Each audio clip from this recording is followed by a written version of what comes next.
What's up, y'all? Sorry, I had to walk my doge before I started the stream, but I want to make sure that I went live before it actually started, so we don't miss a thing. Don't want to miss a thing. So, y'all ready? This is gonna be hilarious, don't you think? Hey, Harmon, good to see you. What up, y'all? Oh, I gotta hit live on Rockfin. Hold on.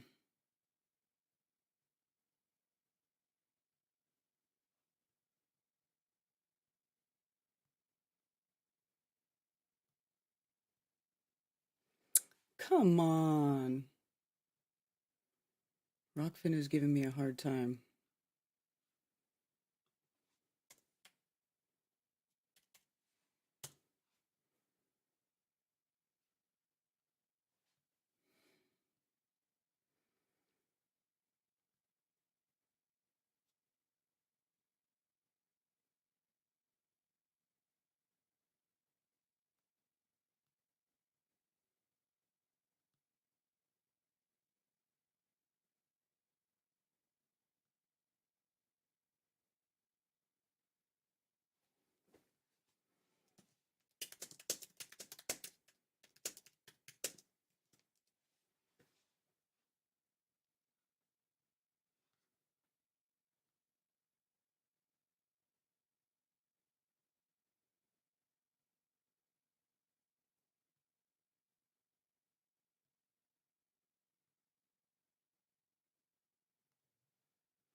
Hmm.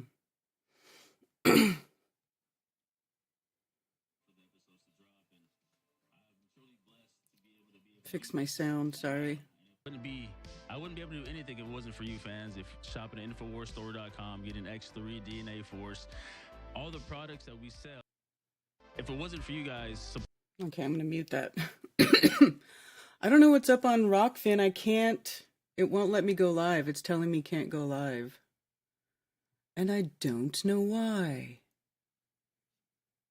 So I'm sorry, Rockfin. I don't know what's going on with that. Ready, press go live. Won't let me go. Let me try it again over here.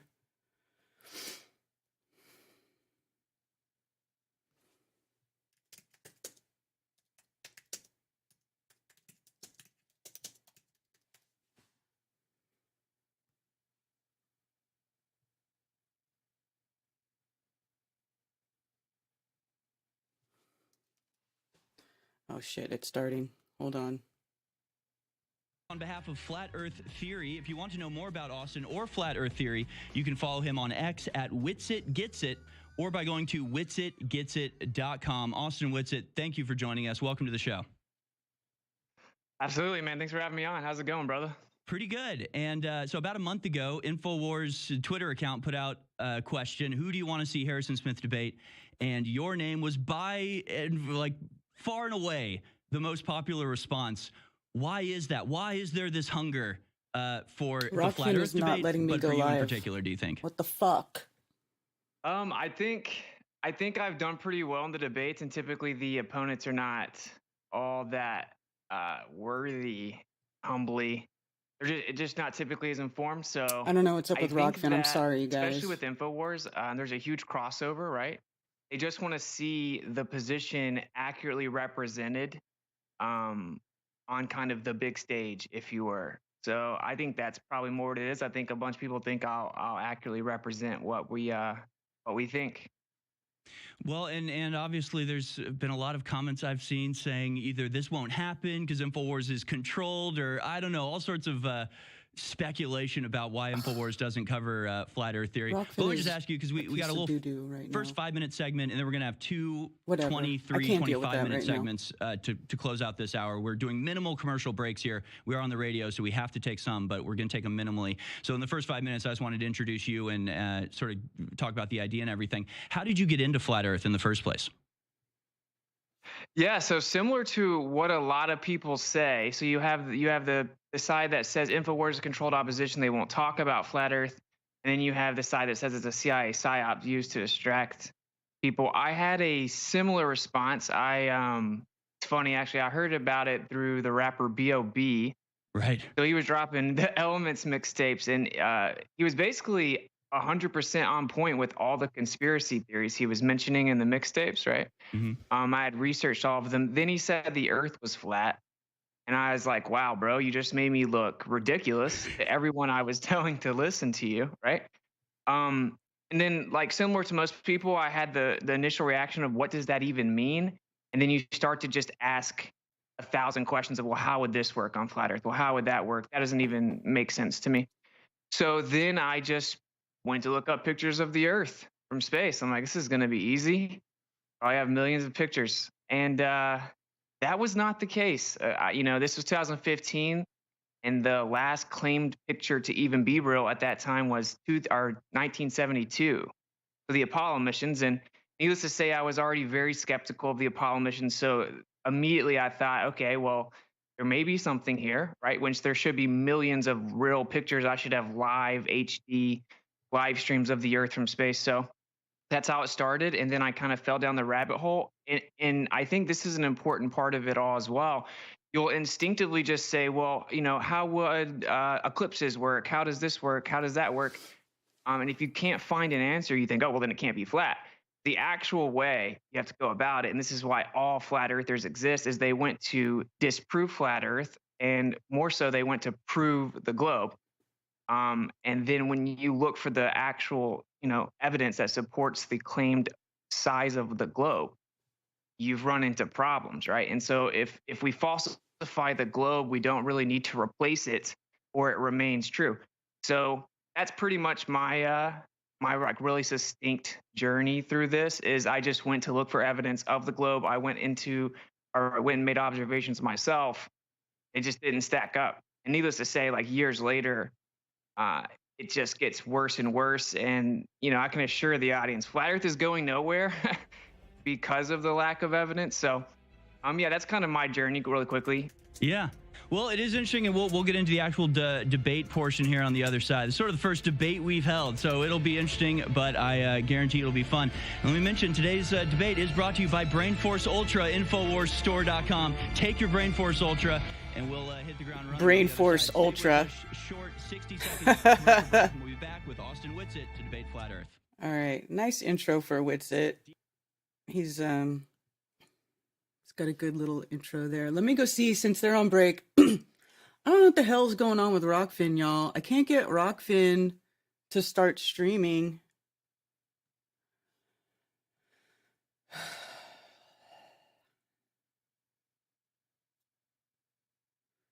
Waiting for stream.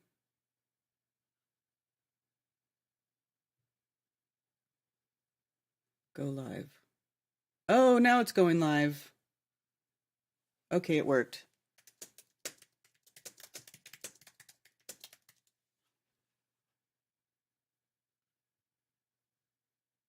All right. I got it going. Finally. Eee. I don't know what's going on there.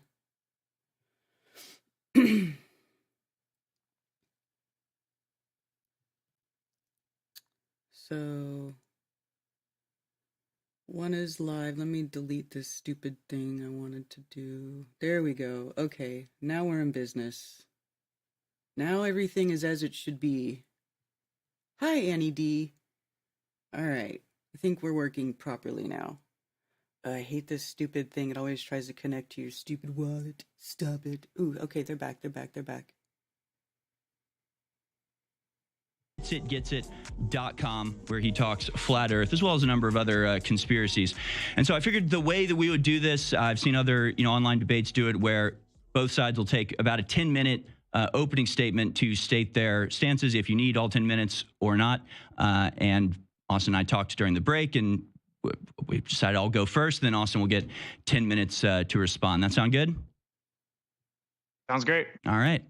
Okay. So I'll just go ahead and begin. I want to start with sort of three preconditions from my perspective, what I'm bringing into this debate. First of all, I do not care if people believe in flat Earth. I have absolutely no stake in the matter.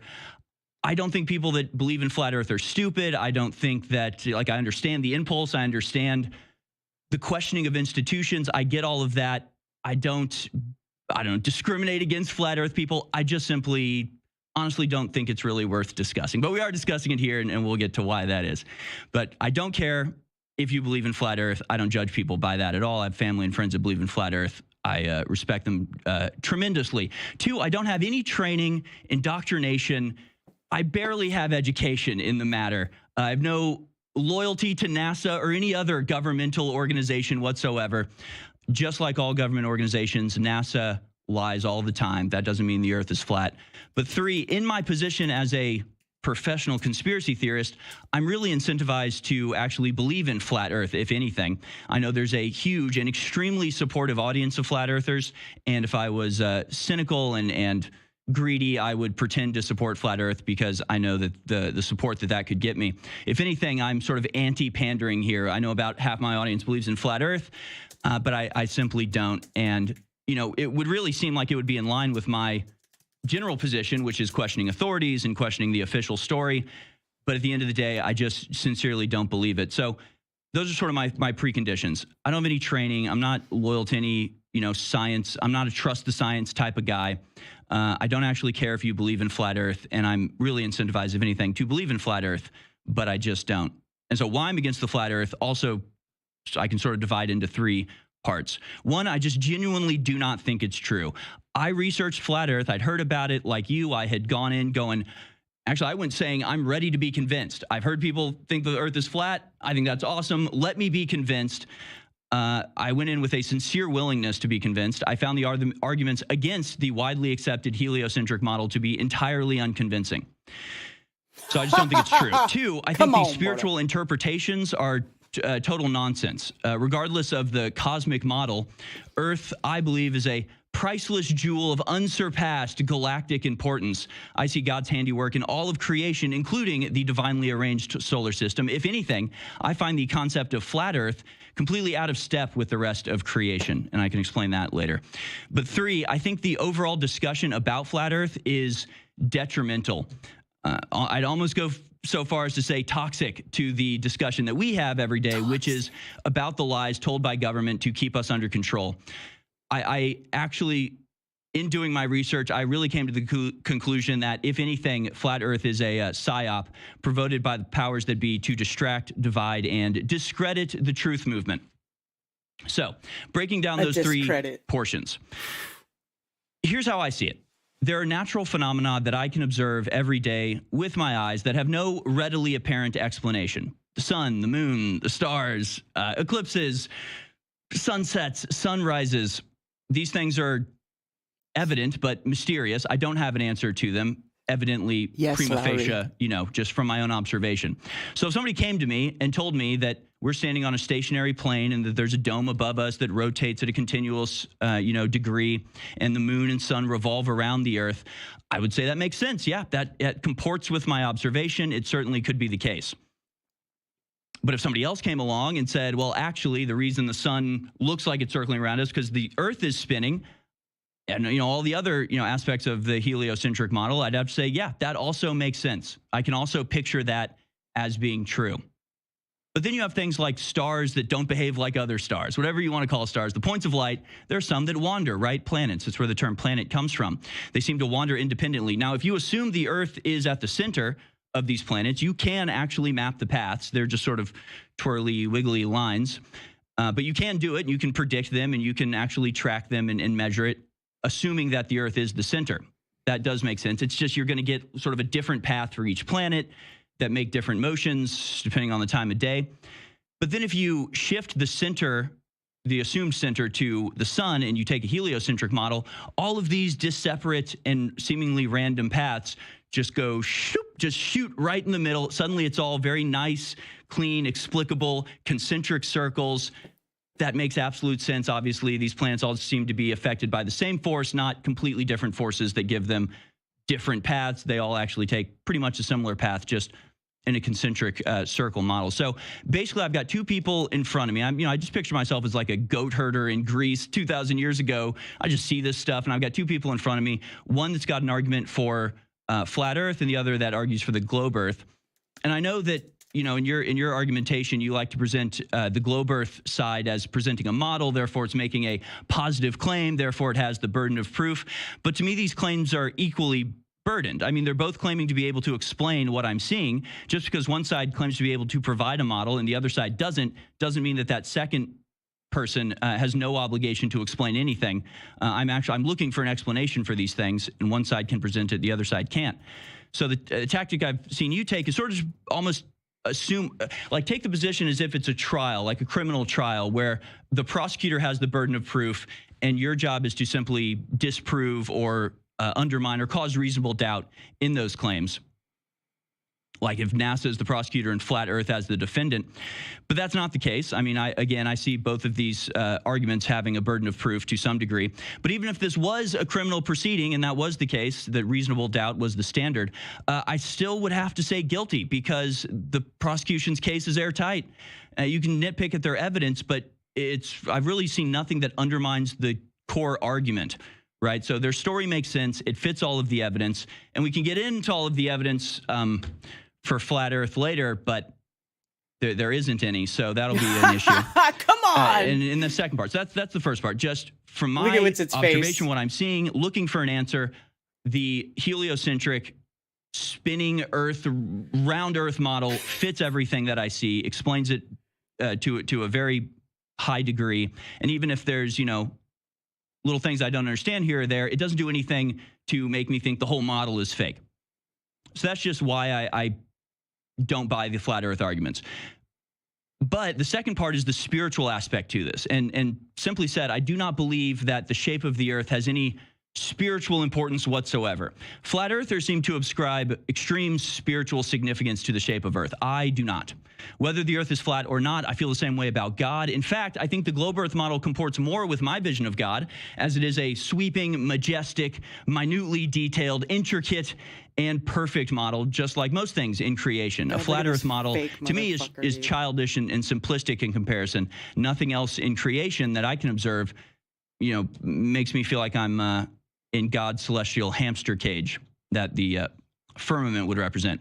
That being said, I know that this belief is essential to understanding the why of the conspiracy, right? The idea that making people believe that we're on a planet spinning through Earth makes people think we're less significant, is therefore it's easy to sway people towards a materialistic understanding of the Earth. I don't believe that in the first place, but obviously that would be the reason why, the primary reason why they would want to keep the shape of the Earth secret, if that was the case. So let's confront this conspiracy, because it would be a massive conspiracy necessary to uphold a lie of this magnitude. And it doesn't even make sense as a concept, right? Harrison, you're under 1 minute. If you put yourself in the position of people who are trying to keep this secret, there are like a million other ways you could do it. And I only have about a minute left, so I'll just stream through these. Basically, the scale of the conspiracy necessary to keep this up is too vast to be feasible. Millions of people have worked on space programs. Either they're all in it, or there's some sort of parallel industry constantly psyoping the people in the space industry. Whether satellites or balloons, every image from space is CGI. Rocket launches fall into the ocean. Just one of these would require thousands of people working for decades in absolute secrecy, and the payoff is what exactly? Possibly weaken people's faith? Yeah, I don't buy it. The scale of the deception necessary is frankly too great, and the payoff is non-existent. The third part is the psyop, and we can get into this a little bit, but essentially, the only thing that gave me pause when researching Flat Earth was the fact that there are like fact checks and that it is in fact censored.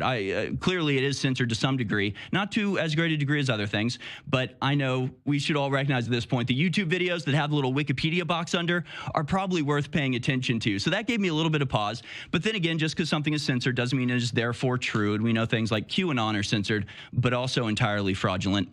And to me, looking over the timeline, the growth of Flat Earth does not seem remotely organic. If you search news archives by years, there's no mention of Flat Earth at all, pretty much until 2013, until Obama, of all people, brings up the Flat Earth Society.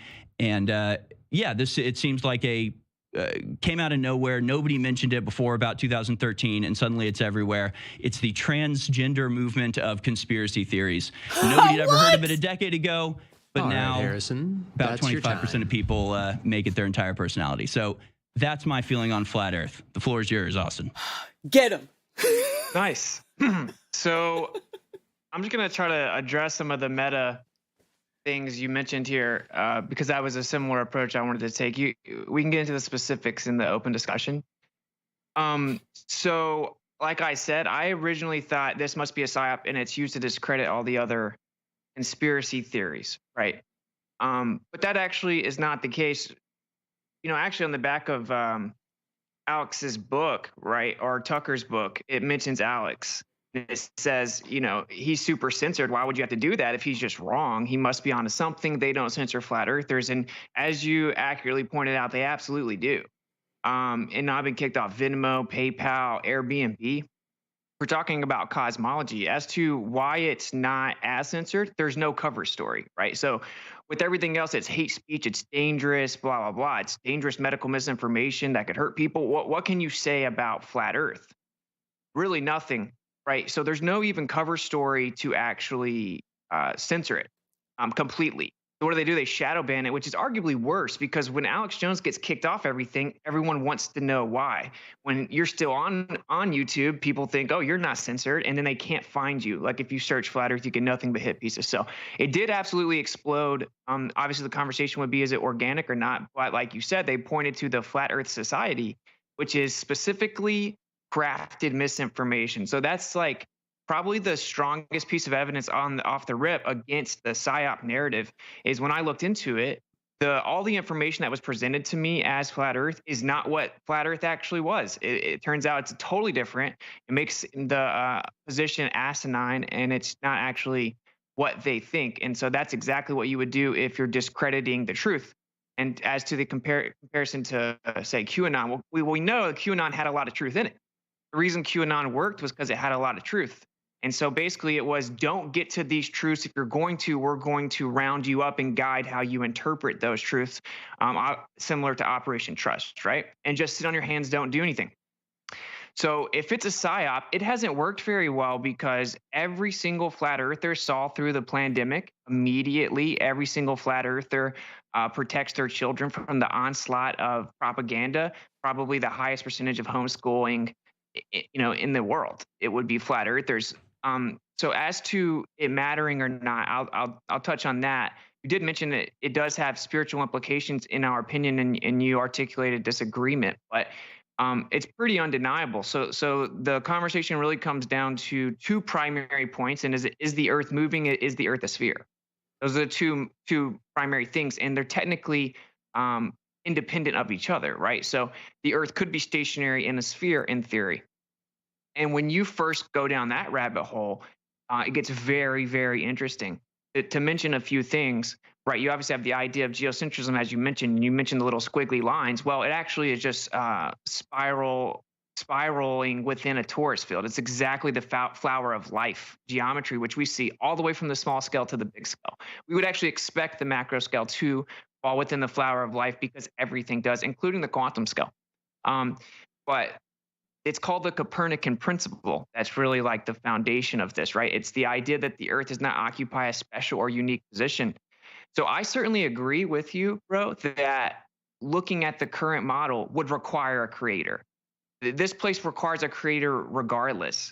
And actually, the first and second law of thermodynamics show you that naturalism is insufficient, and you must invoke supernatural creator. For the sun and the moon to coincidentally be the same size in the sky, but actually the sun's 400 times bigger, just coincidentally 400 times further away. How is that not, requiring an intelligent designer? But at the same time, it isn't really about, someone could say, well, I already believe in God. Well, yeah, but a lot of people don't. And atheism is the number one growing ideology, if you can even call it that, which results in nihilism and apathy and makes for perfect enslavement. So this is incredibly important. And when you look into the motion part, we were 100% undeniably lied to and misled about that situation. We're told that we know the solar system's a fact, and it's been proven the Earth moves around the sun. But in reality, you can look at Stephen Hawking, Edwin Hubble, Albert Einstein, Arthur Eddington, every major prominent astrophysicist or astronomer in history, and they will tell you, oh, we can never disprove that the Earth's in the center. We can't actually prove that the Earth is moving. It's equally viable or more viable. We prefer to not go that route because Stephen Hawking said on grounds of modesty, and Edwin Hubble called it horrific and intolerable, a special and unique position. So that's a philosophical decision that they made for the world and then misled the world about what it actually was. So that's important. And we can obviously get into the specifics. You can 100% prove the Earth is not moving. It was done in 1887 with the Michelson-Morley, and it's been replicated many times since then. And what happened was they brought in Albert Einstein, flipped physics all on its head to keep the Earth moving around the sun. And that's why all physics is at a standstill now, because they threw out the electrical field theory understanding of a background medium, or what is called the ether. They kept the Earth moving through space, and now we have this compartmentalization of physics that doesn't all work together. So to not overload everyone, my point there is that's one major part of it. Yeah, if the Earth is in the center of the universe, it had to be created. And I get you could argue that it would have to be created either anyway, but you have a much stronger illusory position of confidence when you say, oh, well, the universe is so big that the Earth is this tiny speck of dust in this ever expanding universe. And just based on mere chances and probability, the Earth could exist and be habitable, right? And that is the type of thinking that leads people to the idea that, well, no, this place wasn't created. It was just random chance. And that it's literally the Copernican principle ideology, which is that the Earth does not occupy a special or unique position. So if the Earth's in the center of the universe, obviously someone had to put it there. It's the most special, the most unique position. There is nothing like it. That means that us humans who have domain on the Earth are obviously very special as well. People do not believe, quote unquote, believe in flat Earth. They stopped believing in the globe, and they then realized, oh, wow, this has spiritual implications. People do not go and seek out flat Earth because they want the Bible to be literally true or something. It's quite the opposite. People find out that the scriptures are now viable again. And so then it also comes into curvature, right? And so that's the two major things. And we falsified the radius value. So when it comes to, well, all the model works so well, that's also not true. And we can get into it. Every single part of the globe Earth model took hundreds of years to theoretically patch together, and it doesn't work. From the core all the way to the universe, none of it worked. It's not even close. And that's why you have dark matter and dark energy making up 96% of the universe. And it's just an illusion that we're in the center because everything's accelerating away from each other. All these crazy theories where if you just have the Earth in the center, you don't need any of that. And it matches all astronomical observations. You don't have to claim that everything is an illusion. So why were we not told that? That should be a very interesting question for the audience. You were lied to about cosmology, like just on its face, even if you want to believe we're moving through space and stuff. So, and then the curvature, obviously, if the radius value is falsified, the entire model is falsified, right? Because gravity uses that, day and night cycle uses that, everything uses that, alleged radius of orbit to go to space. All of these claims require that radius value to be true. The distances on the globe. So if it's untrue, the entire model is untrue. So that's a stillman of our position, is that we went to look for evidence of the globe and it wasn't there. And falsification is independent of replacement.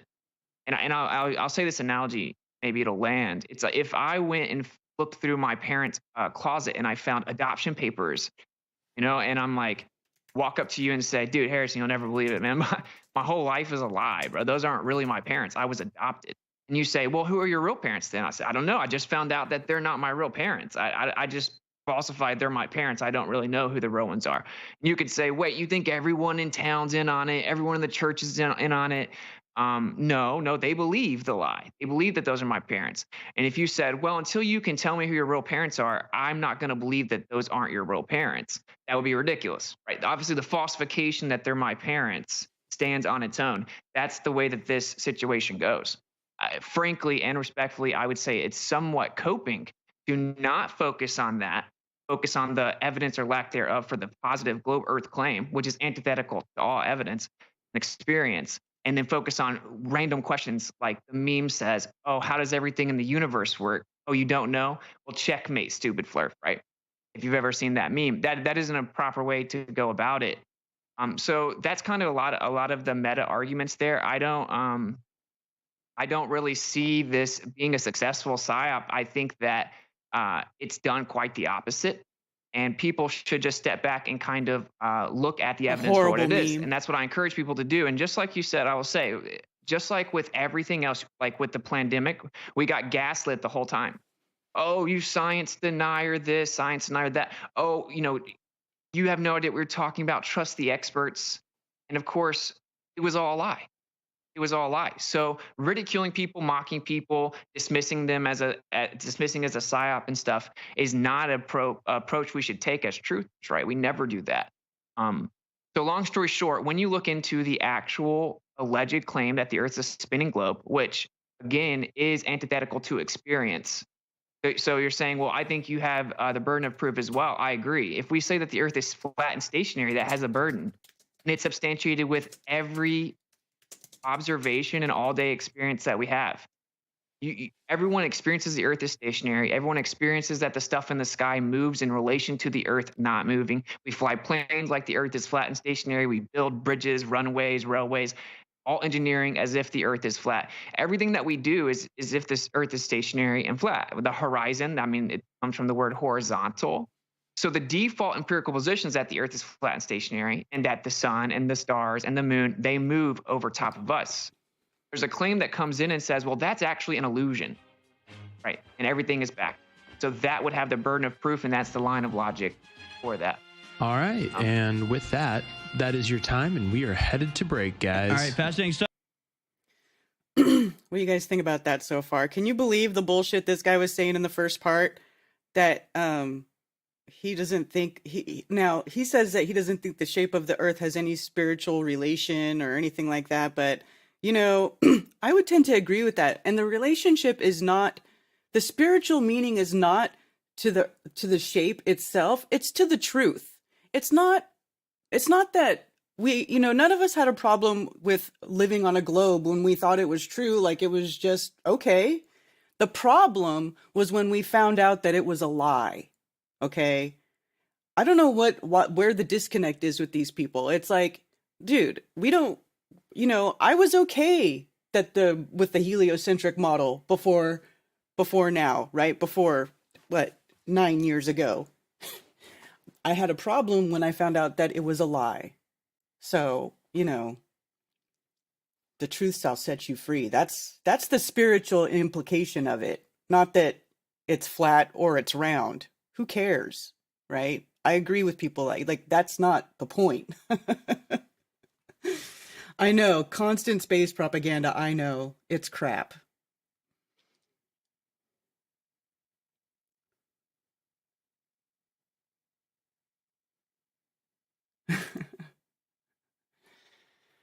But, give him, I guess he's got 2 hours, so that's a half hour down. So we got another hour and a half, allegedly, for him to go into more detail and really send it home. So we'll see what happens.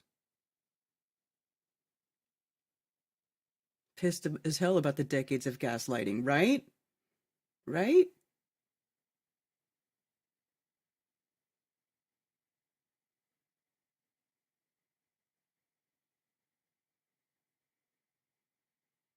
They only did their opening statement so far, Alex.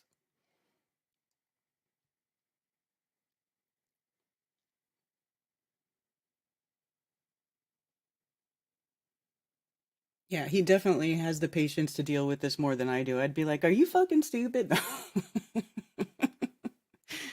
I hate debates.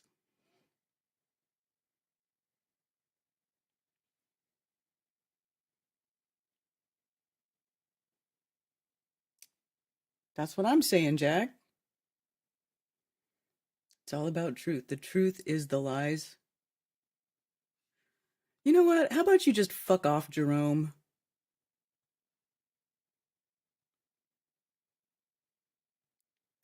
If you think it's a psyop and it's fake, then why are you here? How about you go fuck off?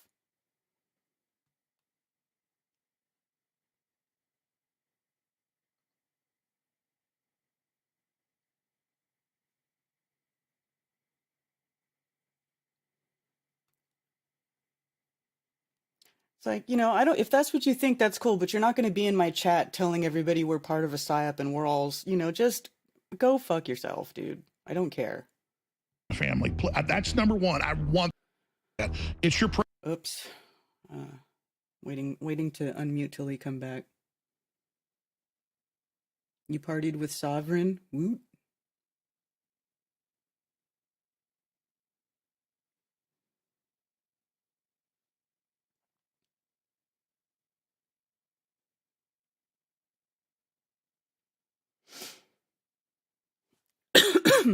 Excuse me.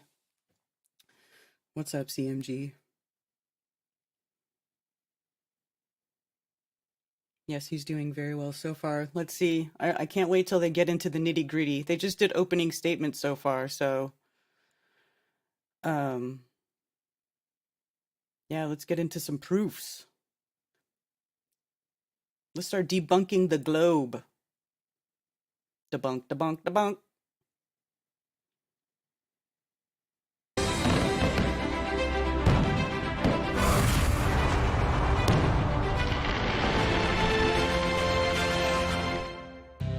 Ground control to Major Tom. Ground control to Major Tom. All right, welcome back, ladies and gentlemen. We're skipping the next commercial break, so we got a solid 25 minutes to do open discussion with myself and Austin Witsit. Again, you can follow Austin at Witsit Gets It on Twitter and witsitgetsit.com. I lost my paper that says it, but that's right? Well, yeah, at Witsit I don't know, Gets It. Patricia, Okay. we'll have to go time so it yeah, later. open discussion We'll check time. it. Obviously, we both brought a bunch of stuff in our opening statements. I guess to me, again, every debate I've watched from Flat Earth sort of has the same paradigm, the same dynamic. It's somebody like yourself that's arguing for Flat Earth, and then there's like the Bill Nye the Science Guy, Neil deGrasse Tyson wannabe. And frankly, I don't really care about the scientific arguments as much when it comes to whether experiments are valid or whether the physics checks out. I really do just go down to like basic observation and logic and what would be necessary to cover this sort of thing up. And we can get into the PSYOP aspect in just a little bit. But like the moon is a sphere, right? Can we agree on that? Because, I mean, to me, it's pretty undeniable. The moon is, in fact, a sphere that we can all see. Do you agree with that? Well, I've never seen the other side of the moon, but I would agree that it looks somewhat spherical, sure. Okay. But, I've replicated a moon like with polarization where it looks like a sphere. And you can walk over there and put your hand right through it, right? It's a projection.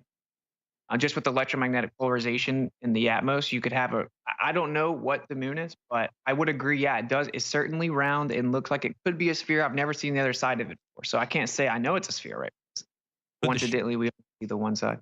But the shadows on the moon certainly make it look like a sphere, right? I mean, unless you have another explanation for why the shadow moves the way it does across the moon. I mean, it basically has to be a sphere, right? I mean, are you saying the moon is a projection, or do you think it's a physical object? I don't know what the moon is.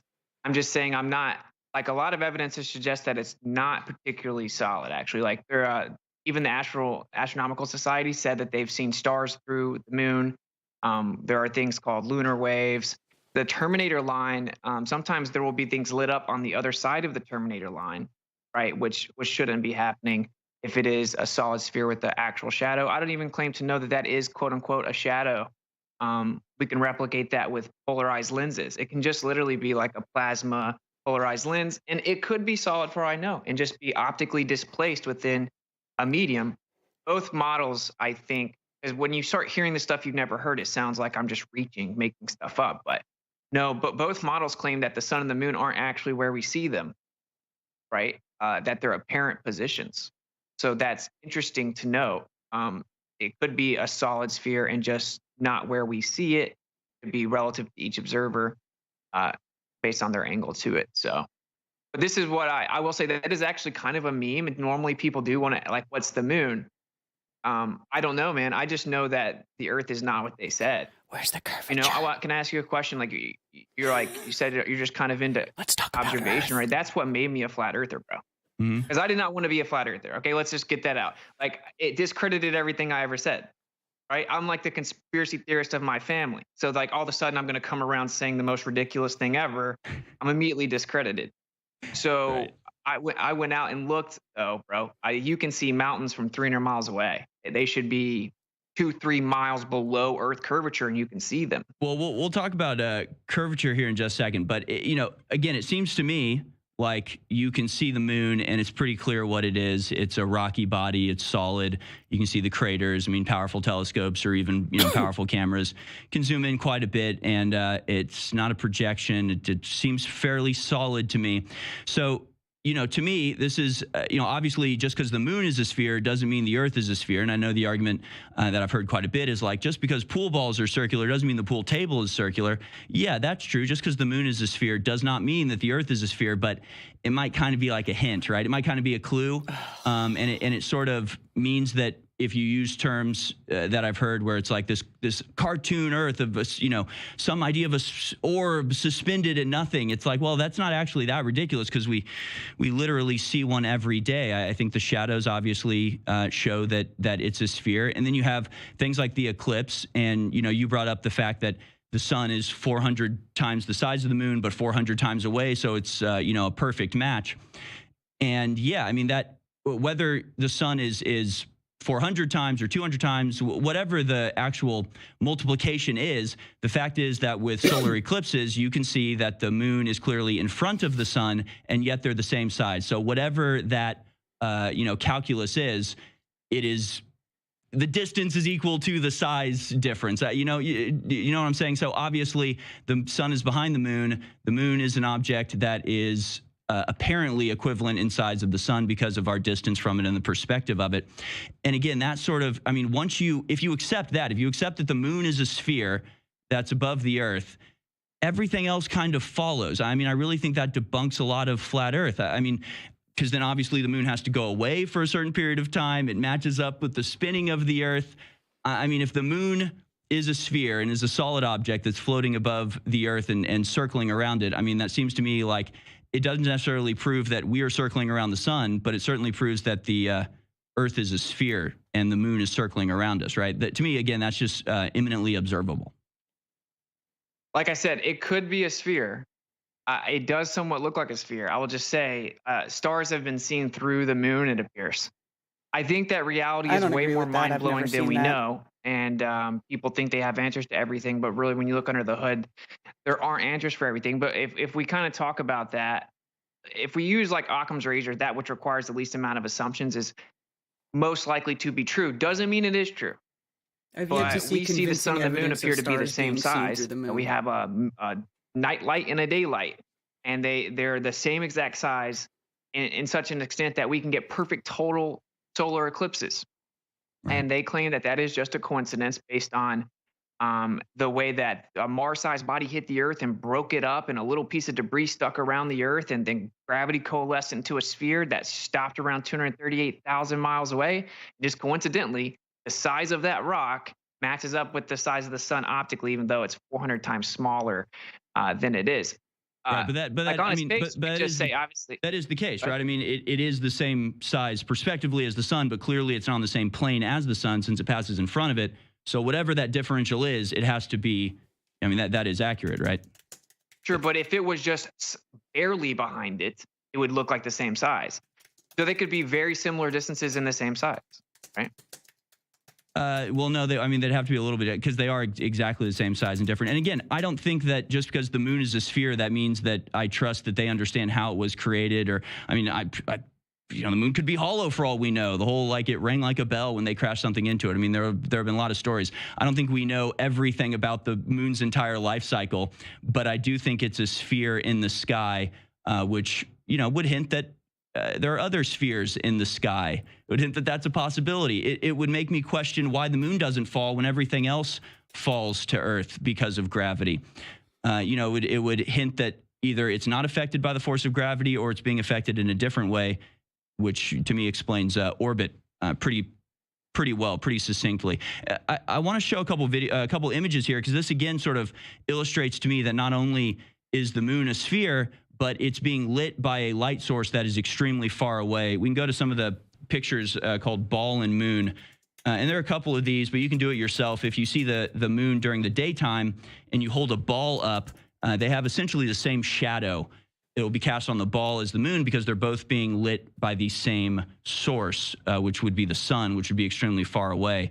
So how would this happen without an extremely far away sun lighting both the ball and the moon? Well, for one, they actually don't look entirely the same, right? You will actually see that there's a gradient of light on Yeah, a pretty spherical similar, object. They are somewhat similar. Yeah. Yes. That's how we made the model, right? We looked at the sky and then we created the model over hundreds of years. So of course it matches the sky. That's how we made it, the globe Earth model. But I'm not. There could be a relationship between it being lit up, or there are many theories about it. Like everything, it could have an electromagnetic relationship. It could be charging up. It could all be within the same energetic cycle above us or whatever. I'm not even saying that they don't have a relationship. Many people have tried to, measure the moonlight and say it isn't high, and there's all debate about that and stuff. But this is kind of what I was talking about, though. Like, I get that this is probably even a good faith, genuine question. That's how you want to know how everything works. And since we've been given all these alleged answers as to how it works, we think, well, flat Earth has to replace everything I was told is true. But not really. We see a star through the moon. What they said can't be true. Like we just saw that the moon looks blue during the day, and Well, then we showed a picture of the Earth from the moon, which was NASA came out and admitted they photoshopped one of those pictures and didn't tell the public about it. Right, just a second ago that was shown. So I guess what I'm saying is do you agree that if the radius of the globe is falsified, everything else is falsified? So as to a question like, how would the moon work on a flat Earth? I don't know, but it is because we measured the surface of the Earth. I think that is the most important part. And I want to say this one more thing. When it comes to, you're right, it's like you can't look at the ceiling and say that's what the floor is, right? Mhm. It's even more than that. It's if the Earth is in the center of the entire universe, it would be illogical to think that it's like everything else. It's the only thing that's in the middle. Everything else was created to move around it, right? And so that's an important distinction there that most people don't point out. It would be illogical to say the Earth should be like what's in the sky when everything in the sky moves around the Earth. The Earth is distinctly different, right? Well, So, but again, we're dealing with two forms of reality: the perception and the actual, right? So it looks like everything's circling around us, but that would also be the case if we were spinning. It would look like everything was circling around us. That would mean it was circling around us. So it doesn't seem to me like there's any evidence that Earth is the center. I mean, what about the mapping of planets? Because I know one of the things, again, we have an image of this motion of solar system planets relative to Earth. So basically, this would be the orbital path that the other planets would take, Mars, Venus, all these other planets, if Earth is assumed to be the center, and they're like, spirals. They're like, they move around a lot. And if the crew can pull up that picture, motion of solar system, we can pull it up on my screen. So, how do you explain these paths and this motion without, a force acting on the planets other than gravity? I mean, how do you have a planet going towards and away from us if they're circling around us? Well, there is a force. Automatically, there's some type of force, right? Because everything's moving around. If you look at a Ferrel cell image of a magnetic field, so it's just a creative invention that was made, used two little pieces of glass, you put Ferrel fluid and another fluid inside of it, line it with LED lights, and you can see the magnetic field. Right. It makes that exact same pattern. It's a torus field, sacred geometry, the golden ratio. That torus field, every one of those planets fit perfectly within a torus field. And of course, the heliocentric side's explanation for this is it's just a coincidence. Which is pretty ridiculous because we see the same geometry everywhere. But how can it match perfectly when each planet is a different path? I mean, they can't all match perfectly because they don't match each other. Yeah, but within a torus field, there are multiple different paths, right? So if you look at a Ferrel cell image, and I could maybe pull it up, but if you look at a magnetic field, you're going to see that all of those patterns are in there individually. And basically, each one of these quote unquote planets are taking their own path within this torus field. They all fit within it perfectly. And you said that you don't see any evidence that the Earth's in the center. You are aware that the current model says you could never prove that the Earth's not in the center, and that all astronomical observations make it appear as if the Earth is in the center of the universe, but Right. that's just an illusion. Well, So it's a it's an reoccurring illusion theme. because we're on Earth and this is our only platform from which to observe space. Sure, and it gets a little bit more complex than that, though, because even like the distant galaxies moved in relation to the Earth, right? And so then that's when Edwin Hubble was like, wait a minute, this doesn't make sense. And they had to say the whole universe is accelerating and expanding in all directions to create that illusion. And then they're like, wait, what causes that to happen, though? There has to be some type of energy that would make it expand faster than the speed of light. And that's where you get dark energy, which is never been discovered, defined. It'll never be found. And then you have dark matter to fix the gravity problems. I will actually say you can use a Lorentz magnetic force to not get too technical, but it's pretty funny that you can show what's called a dynamic equivalence, meaning the way that the force makes objects move around each other from a geocentric universe, and it's a magnetic Lorentzian force. And what a coincidence, the patterns of the planets fit perfectly within a magnetic field's geometry. So it's more elegant, actually. Okay, but none of that actually explains what the force is moving it or how it's set on this path. And the other thing is that you would also get paths that match up to this if you were to take a Mars-centric model and plot the movement of the planets as if Mars was the center. You would get the same patterns. I mean, it's like one of those little toys that has the gear and you put the pencil in and spin the gear Like a around and clock? it creates the pattern. It doesn't matter which hole you put it in, it creates a similar pattern that will look on the face of it similar to like the torus field or the magnetic field. But that would be true if you plotted the motion of the Earth relative to Venus or Mars or Jupiter or any other planet. Earth is not the only one that plotting the rest of the planets creates this this design. So that again is not evidence that Earth is in the center. It's evidence that Earth is on the circular path that all the other planets are on, because that's what matches perfectly. Well, it's not just about the paths; it's about distant galaxies, right? So you're right. You can match it on any planet or whatever, and you could treat it as if it's in the center. Certainly, with relativity, it says it's all equally valid. You can choose anything as the center. But this is a little different than that. They looked out into deep space, quote unquote, and saw the galaxies moved in relation to the Earth. They should not have been.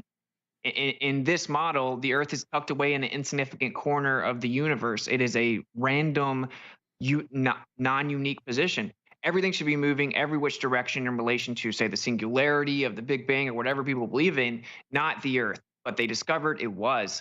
So it's not as simple as just I can put the coordinate system anywhere. It's that the universe has to be accelerating and expanding away from every other point. There is no center, and everything just makes the Earth look like it's in the center.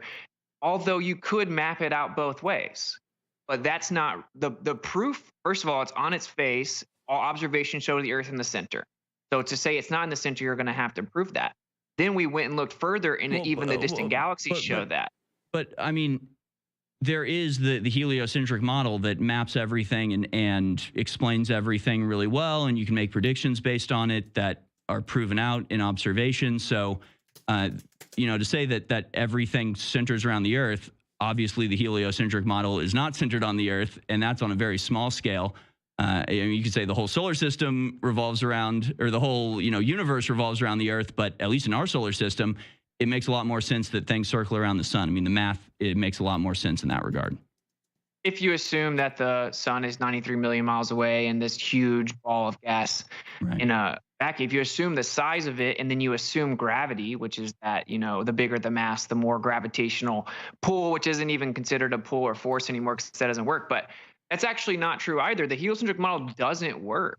I mean, this is why we have dark matter. Though. It doesn't work because this is why we have dark matter. There are certain aspects of it that we haven't figured out yet, but the stuff we have figured out works extremely well, right?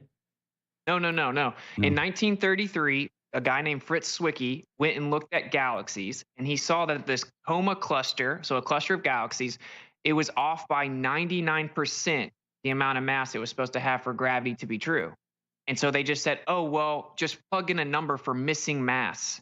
Now they call that missing mass dark matter, and it's still there, and it makes up 83% of the entire universe. this model isn't even close to working. Gravity is Okay, off but that by 83%. How bad does your theory have to be before it's considered wrong? Right? well, my theory actually, has the possibility CMG, of that's distant funny. galaxies. Where are the distant galaxies in the firmament? I mean, how can you even make this argument if space doesn't exist? Does space exist? No, outer space as defined, right, doesn't exist. But just like Edwin Hubble said, everything could be much more local, and the medium could be much more dense. And then he said, and might I add, suspiciously young. See, they have a bias against this because it creates special position for the Earth, and it makes the universe younger. It makes it a closed system, and it means everything's moving around it. And they will tell you in all their literature that it's just a philosophical bias. They don't want to believe that, and that's not a straw man. That's what they say, right? They straight up straight. You can never disprove the Earth in the center. But the best way to do it is to, if the Earth is moving around the sun, 66,600 miles per hour, conveniently enough, you should be able to measure that, right? And we have interferometry that was supposed to measure it, and it did not. And we've done it since then. The Earth is not moving; it's been falsified. So Einstein came in and said, "Oh, well, the device you were using to measure actually shrank. You just couldn't tell." And then time slowed down and created the illusion that we are stationary and you can't measure us moving.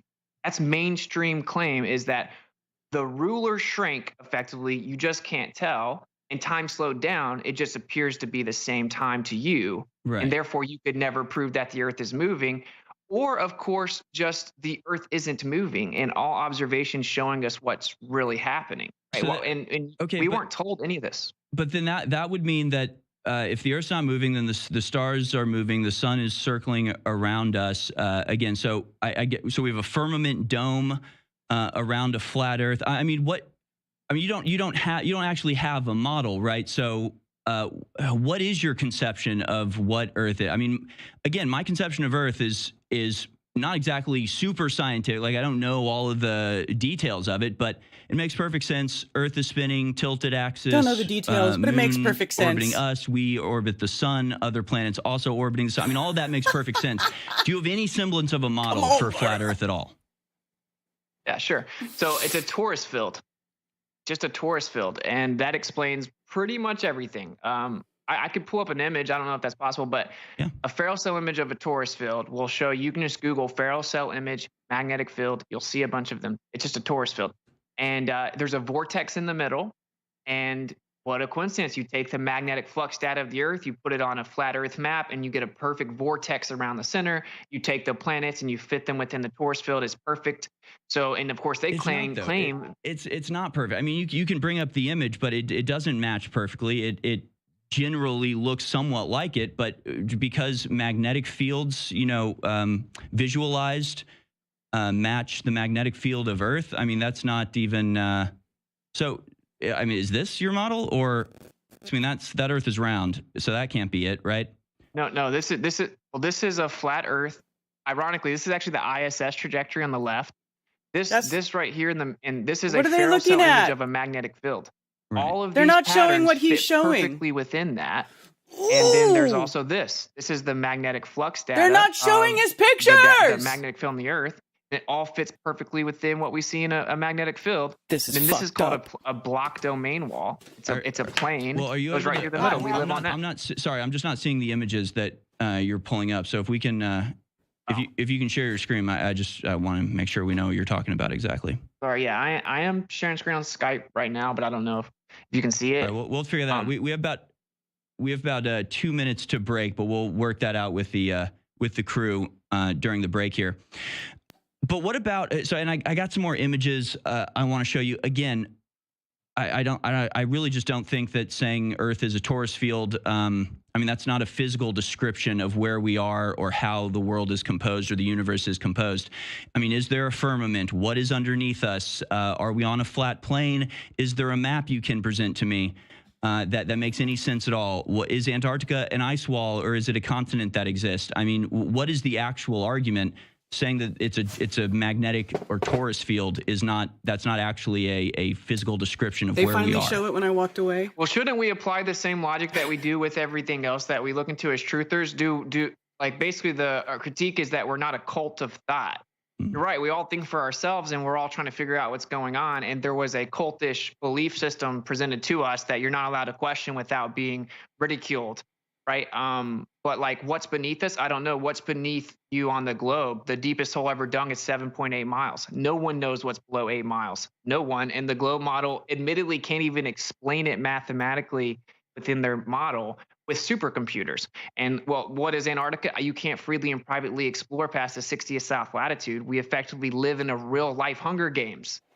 Like that's a real thing, whether you think there's a globe or not. You can't freely and privately go out there, and that's based on what our government did in 1946. They brought the Nazis over in 45. Operation Paperclip, 46, Operation High Jump. We went to Antarctica, and then we considered Antarctica our number one focus. All right, And we'll be right back. We'll pick it up with Antarctica on the other side. Austin Witsit, the debate continues in the next hour. Stay with us. Cucklight presents Real Stable Genius. What the hell? Did they show it? I don't think they did. They didn't show it. No, they're gonna look at it during the break. Alex, don't ever tell me to calm down, my dude. Ever. Don't ever tell any woman to calm down.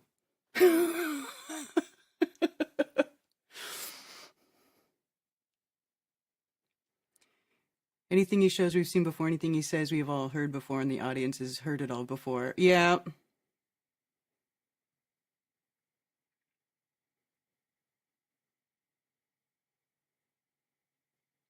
They suddenly lost the ability to share images on screen. Yeah, right.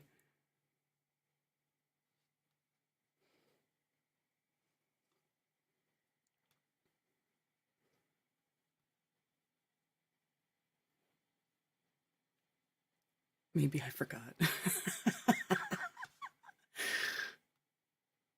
You guys want to get banned?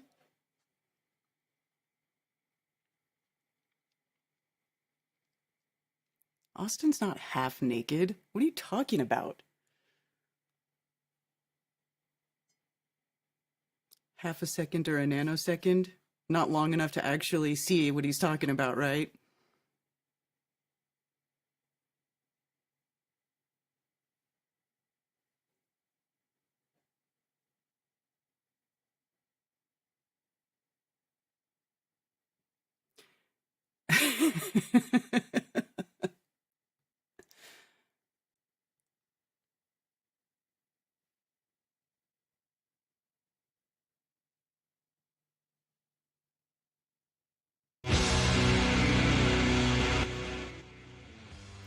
By the way, tonight, Stefan from the Deftones will be on with Mark Sargent and I on Strange World. Pulling a double header today. Hey! 12 hours apart. We are on radio. This is a radio broadcast on terrestrial radio. However that works, we don't know. We're not sure, but somehow we're broadcasting worldwide, flatter globe.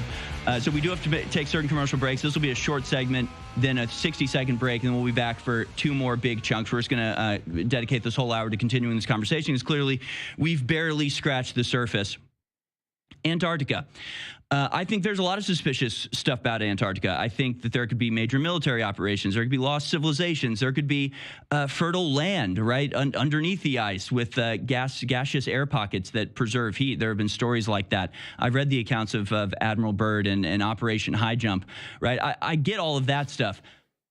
But it ain't an ice wall. I mean, it does exist. And, you know, if it was me and I was trying to keep some sort of military operation, some sort of breakaway civilization secret, it would be the greatest gift in the world to have a bunch of my worst enemies, the truthers and conspiracy theorists out there, thinking that it doesn't exist at all, that the idea of Antarctica isn't even real. And, I mean, the map doesn't make any sense. I mean, just how do you comport this with everything else? I mean, there's a yacht race around Antarctica, right? People have circumnavigated Antarctica. It didn't take them as long as it would have taken them to go on the outside ring of a flat Earth. So, again, if you're saying Antarctica doesn't exist or is an ice wall or something, I mean, that alone sort of paints a picture of a model because you have to have an ice wall around the outside and the Earth in the center. So is that the model that you're going with for flat Earth? Yeah, I mean, I'm certainly open to that model. I think, again, the whole thing is detaching from making up claims you can't verify just because a bunch of people gave you claims that we can't verify, and so we need to replace them. But yes, it could be. It's known to be the highest elevation in the world. Just look up pictures of it. There is certainly what you could call a wall of ice holding the water in. Can't fall off the edge of a lake. There are stories of extra land beyond that. Actually, Admiral Byrd even seemed to imply that. So there could be more land. And when it comes to the yacht race allegedly around Antarctica, just look a little deeper. And what you'll see is that these boats have a top speed. It's a race. They do a similar race with the same boats in the north. And if you compare the top speeds, it's a joke. In the south, their top speeds in a race are way slower. Right. Well, but it would make sense if they're actually traveling further than they think they are. No, there's and then they're sailboats, and the wind patterns dictate it. So in places where there's high wind pattern, there's like northern trades, the southern trades, like wind generally sticks to because of the spinning of the Earth. Unfortunately, the weather patterns are fairly predictable, and there's not a strong wind that pushes you around Antarctica, unlike other places where they hold boat races. Antarctica is known to be the windiest place on the Earth, and the southern jet streams are actually significantly stronger.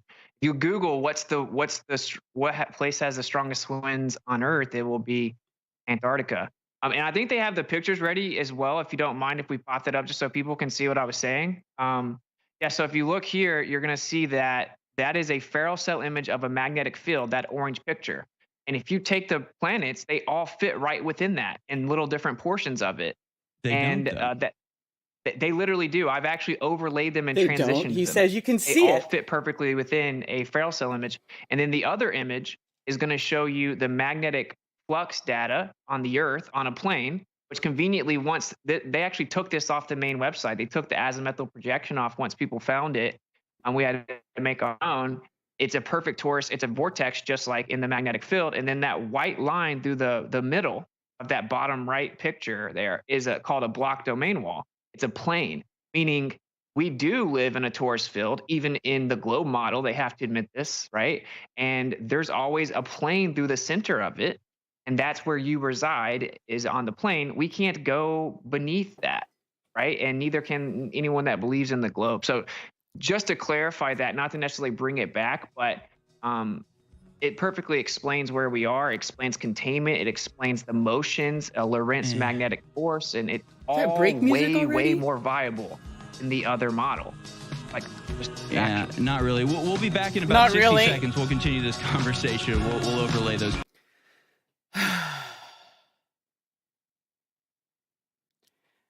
Not really. Well, no, it doesn't. Like, that's not really a debate, dude. Witsit's putting stuff up there, and it's obvious.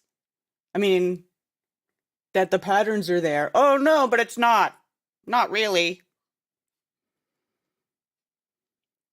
When are they going to talk about Earth?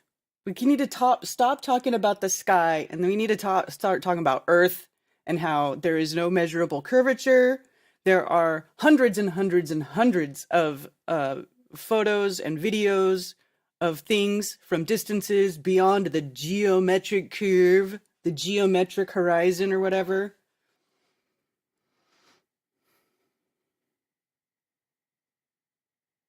Best globe argument is nuh-uh. It is good that this is on InfoWars. Like, it's good that this is getting out to the InfoWars audience. I agree. But oof.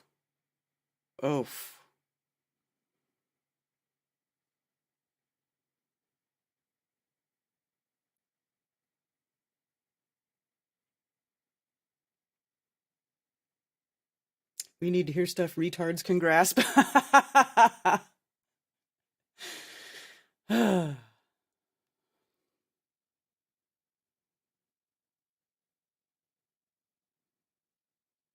Witsit gets it. Conventional thought.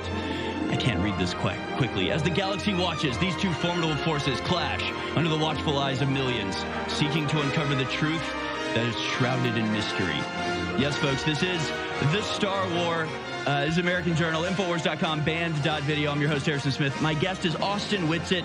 Witsit Gets It on X, at Witsit Gets It, and his website, witsitgetsit.com.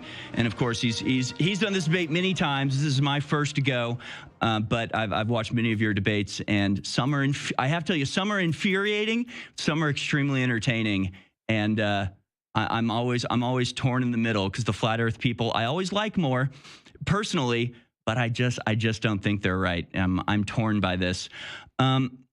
But let's talk about some of the other issues that I see constantly brought up, like some of the main arguments for flat Earth, in favor of flat Earth, things like the curvature, seeing over the horizon, air next to a vacuum.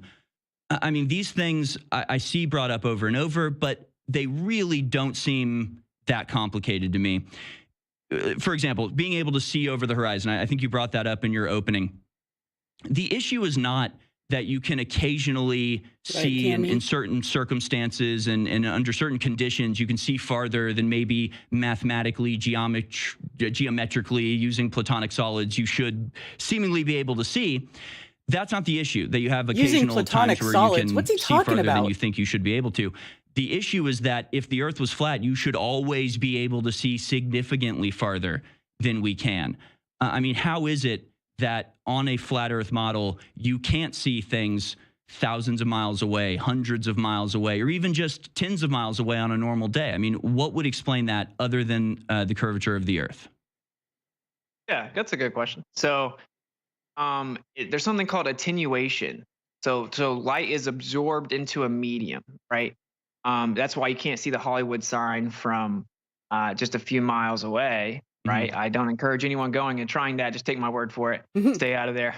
But anyway, good my point is that you can't see forever, right? The opacity of the Atmos. There's actually a very famous observation of the Canigou Mountains from hundreds of miles away, and you can't see them until the sun sets behind the mountains. And then because that light is so much brighter and you have the contrast of the shadow of the mountains, you can see them. And they should be miles below the curvature of the Earth. So even in the globe paradigm, right, it would be, why can't we see the mountains before that? Well, it's because the Atmos between us and the mountains are blocking the light. It's being absorbed, right, until you had a bright enough light to see it. So that's it's pretty simple. We wouldn't see forever on a flat Earth. That's a misconception. Okay, but we would be able to see significantly further than we can. I mean, the average, view distance for the horizon's like 2 or 3 miles, right? But when I fly on a plane, planes typically fly at about 6 to 8 miles off the surface of the planet. I can look down. I'm looking through atmosphere, and I can see the ground perfectly well. So how is it that our view distance isn't at least 6 or 8 miles, since I know from my own personal experience that I can see through the atmosphere for 6 to 8 miles when I'm in a plane? Well, first of all, we see way further than 6 to 8 miles, right? I mean, it's not that sometimes we see too far. It's that almost every day you're going to see too far. The globe model actually says that on average, you see at least 15 to 20% too far. That's the average. But on a plane, you're looking straight down vertically through the Atmos, right? And we have like density layers. So looking out horizontally through it, certainly closer to the surface, is going to be way more compounding, denser medium that's going to block your light. So it's not the same as looking straight down through it. I will say also, my boy Jaron, he looked up, or he went and made an observation in California like a week ago, and no one could see the mountains, right? They were 75 miles away. They were 75 feet up. They should have been blocked by hundreds and hundreds of feet of Earth curvature. No one could see them. So one might clap their hands and say, look, the Earth's a globe. We can't see the mountains. But then they pulled out their infrared camera and they could see the mountains. So what that proves, even if you thought the Earth was a globe, is that the atmosphere is actually blocking the mountains. The light from the mountains, you can't see them until you put out infrared, which cuts through a lot of the haze. It only has a small spectrum of light, a longer wavelength of light, and you're able to see it with less obstruction. So that's pretty simple. Also, this picture they're showing right here is also not proof that the Earth's a globe, because if you look at the same shadow in a plane, you'll actually see that it's out parallel below you, and it's merely a perspective thing. Okay, but where's the sun in that picture? I mean, and you even said the sun sets below the mountains in the last example that you used. But that doesn't make sense. I mean, the sun doesn't set on a flat Earth model; it just moves away from you, right?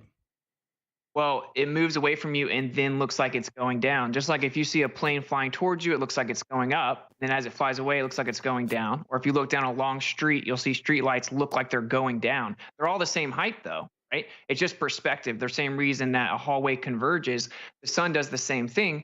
And actually, we have many observations of the sun disappearing above the horizon.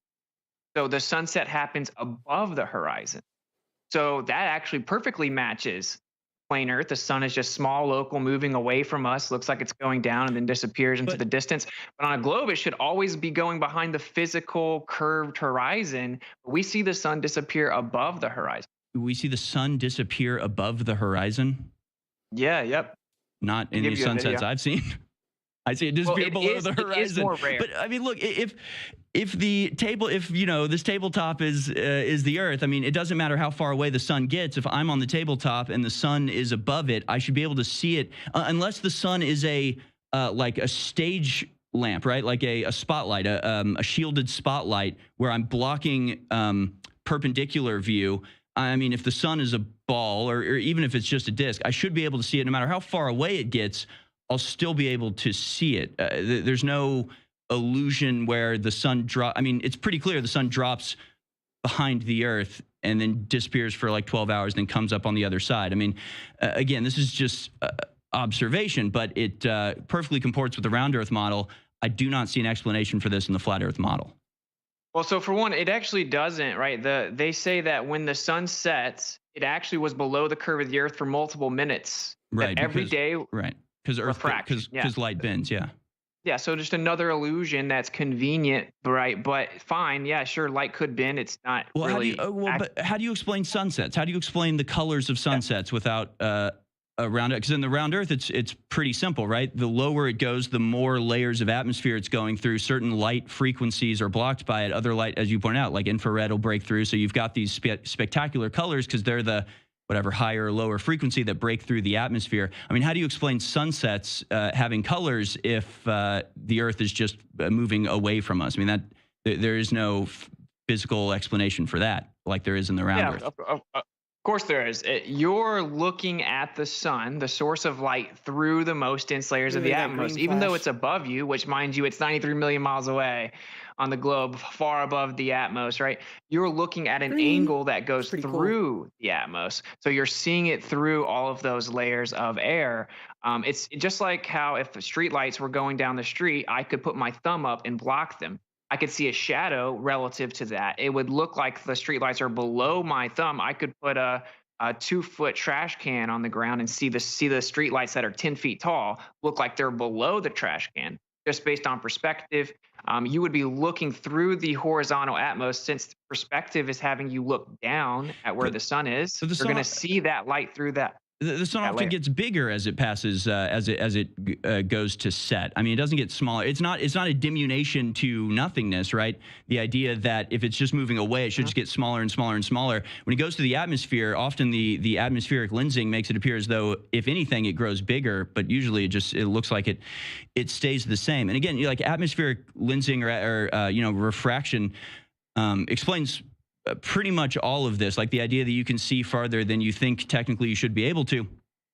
That's because, the Earth's atmosphere bends the light. I mean, light bends. Everybody knows this. This is why I can talk to you through a camera lens, right? Because the lens itself is bending the light. That's why the lens is bending the light. Bends with the is atmosphere, this guy retarded? And so it goes farther than you think it should be able to. Well, that's different though. That's two different media, right? So you have the lens and you have the air. It's two different media. It's called Snell's law, which is two different mediums, but not a singular one. Now, it's not that light can't be displaced within a medium. It's just that that's an unfalsifiable claim. They claim that light can be infinitely bent around the globe. You could see the back of your head if you wanted to, that there's no limit to it, which makes it unfalsifiable. But sure, you can say that, but there are certain observations we've made that falsify the refraction claim. And without refraction, the entire globe falls apart.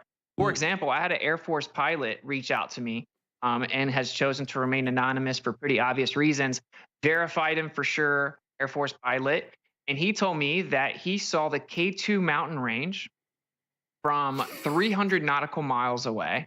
and he was flying at 28,000 feet altitude, and the elevation of those mountains are at 28,000 feet, and he saw the mountains level with him as he actually, did target acquirement, establishing the landmark with his manual viewing pod. He saw the mountains level with him from 300 miles away. It should be like up to 5 degrees below you on a globe, right? Because even though they're the same height, it's obviously on a globe, but it was level with him. And like at that height, you can't even invoke refraction, admittedly, because it's so high. It's like the much thinner portion of the atmos. And of course, it doesn't even go 5 degrees anyway. So, and that's what woke him up. The flat Earth was his experience in the Air Force, and I've never heard a rebuttal to that. Most people just claim the guy doesn't exist or he must be lying. Well, he certainly exists because I verified it. So if you see what I'm saying, he saw the mountains 300 miles away and they were level with him. Right, at 28,000. But he saw it from an extremely elevated position, and the mountains themselves are elevated. I mean, we're not talking about a guy seeing something 300 miles away from ground level. So, again, there are certain circumstances, certain conditions of the atmosphere where you can get things like that. I mean, everybody knows. I mean, rainbows are an illusion, mirages are illusion. Like, there are certain things that the atmosphere does to light that is dazzling or baffling to the human eye. But that, again, we would be able to see every mountain from 300 miles away if the Earth was flat. Seeing it, in one circumstance doesn't prove anything. And we had a pilot who called in yesterday talking about flying at night and seeing the glow of cities from about, I think he said about 100 miles away, and slowly you see the glow of the city rise up. I mean, hell, even when I was driving into Austin from the Renaissance Fair last weekend, the first thing I saw of Austin was the top of the skyscrapers. I mean, it's just everyday observations. You can see that the globe exists, that there's a curvature, and that things disappear. So he thinks we can see the curvature. I think that's kind of the big part here, is that there's just typically a misunderstanding of the flat Earth position or what it actually has adequate explanations for. Like, seeing things disappear bottom up would be what happens on a plane Earth. You have the ground ramp up.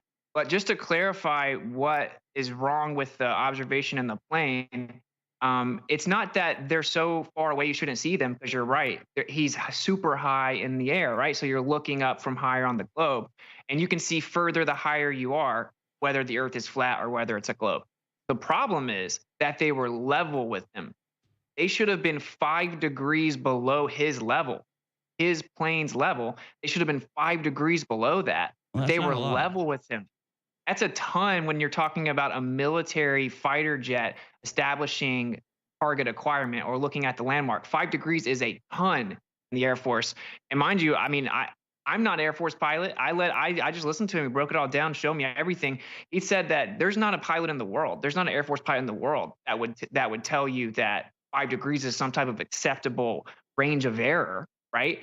So yeah, and honestly, like I said, I talked to kind of the top guys that defend the globe. They all just say this can't be true, or it would absolutely refute the globe.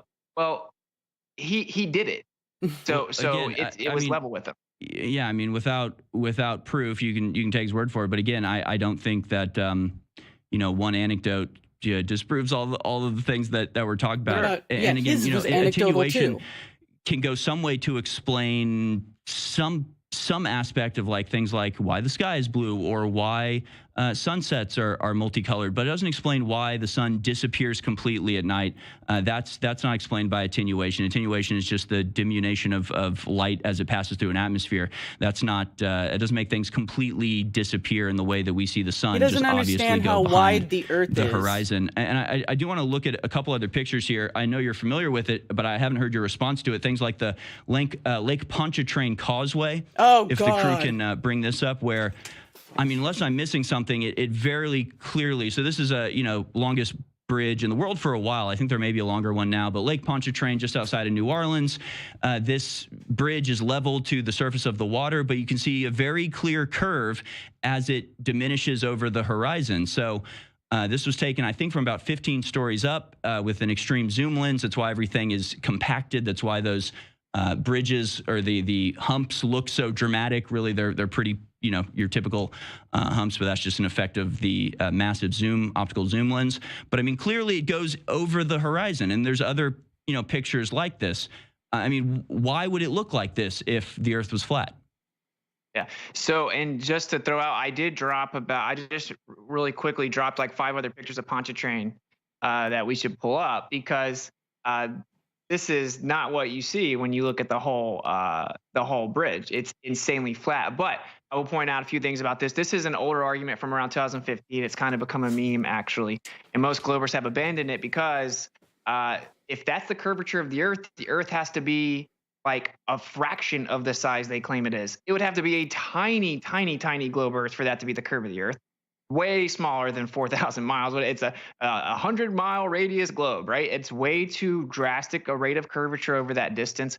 In addition, it's a foreshortening effect based on optics in the atmos, which that place notoriously has pretty crazy atmospheric conditions and pollution and stuff. And we've replicated a flat surface. You put enough of an atmospheric temperature fluctuation and stuff, it'll start to warp it, compress it, and make it look like it's curving, also based on your angle. And in this picture, I'm pretty sure they actually compressed it. So you can take a picture. It's so deceptive. All right. You can take a picture of a desk. Hold on, It's flat. hold on, Austin. We have a guest appearance here. What the heck? Alex Jones has made his appearance at the Flat Earth debate. Listen, I'm only going to ask you a real quick question. Are the sun and other planets flat as well? Oh, God. Because I've been a big astronomer since I was a kid with my dad when we had professional David telescopes when I talk was to a Alex kid. Now, about this when he anybody went can on there have the the first computerized time? controls. I've sat there Why is he overnight asking drinking a this 12-pack stupid of shit beer right now? in college with a 35mm camera hooked to a GTFO. 12-inch refractor telescope and taking photos of Saturn and Jupiter and watched it as it's turning, watched the globes turning. I put green lenses on, the telescope and could watch the sun and over, an hour Alex see trying it to turn save the and day. see. Oh, no, I can't let Harrison get bested by a in the flatty. time lapse. I come in here and I gotta talk shit. It's round. Done. Debate over, Austin. I'm sorry to tell you, you have now lost the debate, and the Get the Earth is fuck round. out! What's your response to what Alex just brought up there? Yeah, the sun could be round, and it doesn't mean that the Earth is, right? So it's and also, by the way, the Earth can be round and flat. Of course, it could be a plane shape, it could be a plane circle, but yeah, I mean, I agree that they look like they could be spheres. They certainly look like discs in the sky. They have cycles, but they all move around the Earth. The Earth's in the center, right? It is illogical to look at the ceiling and be like, well, that's what the Earth is. Right, but so that's again, you can plot the paths of the planet from the Earth, and you can predict them and everything, but it makes so much more sense when you take the sun as the center. Everything's in a perfect little circle. Everything's concentric. It makes a hell of a lot more sense than trying to plot things from a geocentric, which, I mean, how do you explain the way that the planets move in and then away from us and then towards us and away from us? I mean, you can say torus field, but frankly, that's just not a good enough explanation. The magnetic force, right? So there's a book by a PhD professor that is called Relational Mechanics. He breaks all this down. The specific force, Lorentz magnetic force, shows the dynamic equivalence of the planetary motion from a stationary position.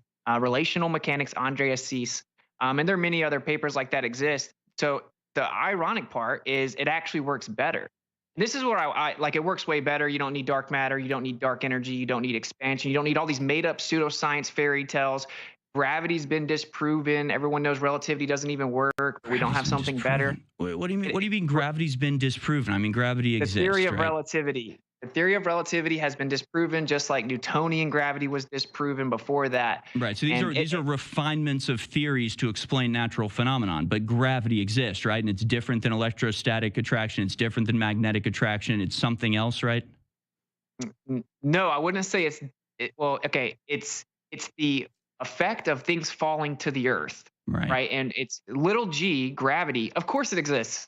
We use it for engineering. We use it to determine weight. Of course, it 100% exists. But why? What is it? Is there a force pulling everything down to the Earth?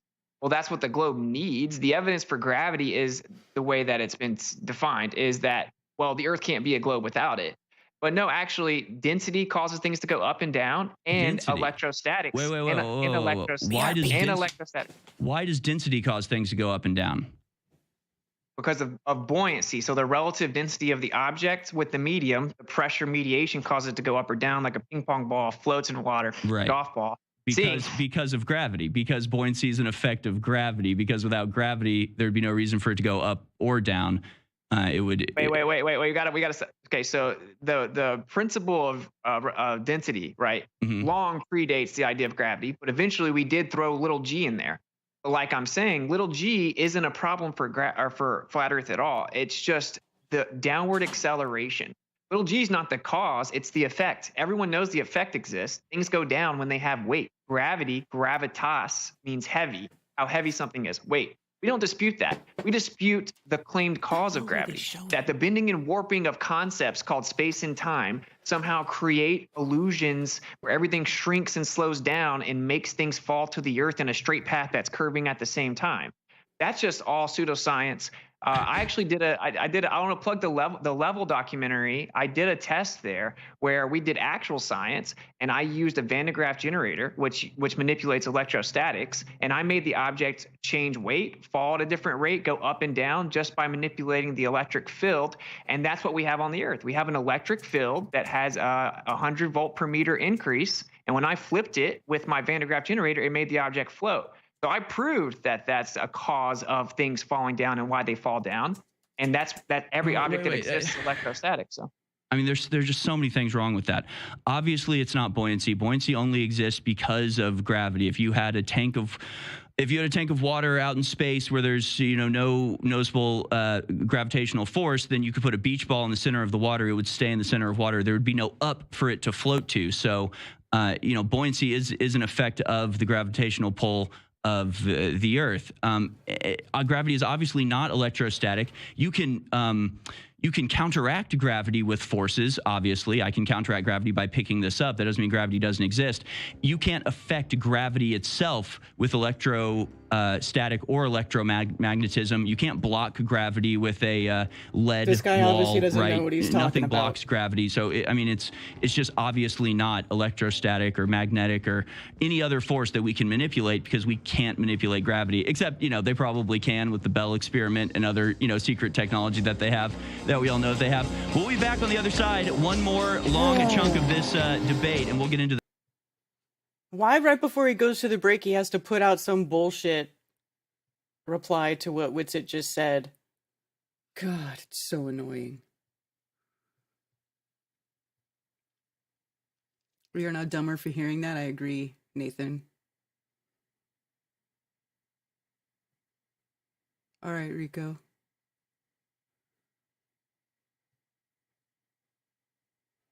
Right. I mean, you're never going to convince this guy that it's flat, but this is for the audience. It's for the audience. I can't believe Alex walked out. I mean, I can. But, ugh. Are all the other planets flat too? Oh my god. Like, what kind of dumb shit thing is that to come out and say? I just want to ask Witsit if all the other planets are flat too. What the fuck, dude?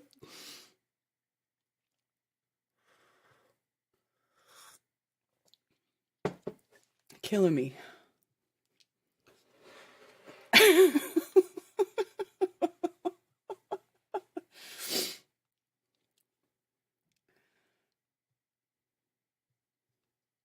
Home field disadvantage. Yeah, home field disadvantage, but we have the advantage of truth being on our side.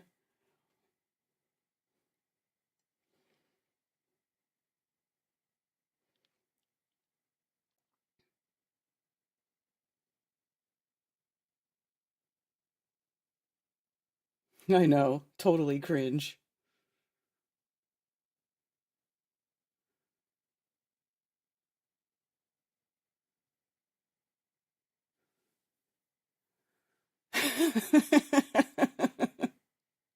Do I? I do a good Trump impersonation too. I'm just kidding. Oh.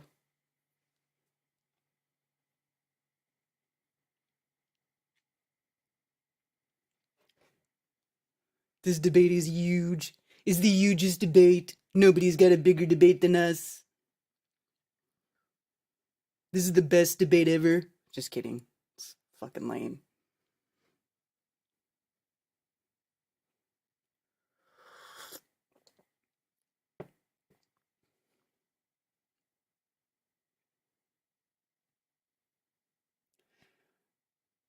Yes, I agree, Salvatore. At least Austin is clear and concise with his thoughts and speaking.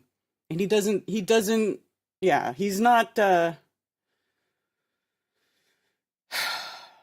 it's just the same old stuff, man. This is just more of the same old stuff where they come on and they go, why would they lie? Are all the other planets flat too? But what about gravity? Why can't we see the mountains in Asia? Like, ugh.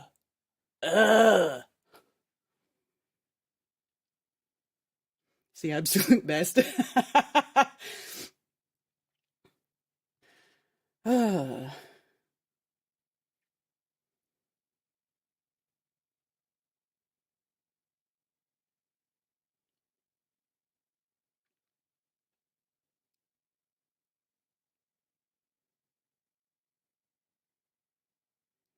I agree, Richard. Sometimes, like, I watch these guys and I'm like, are you secretly a flat earther?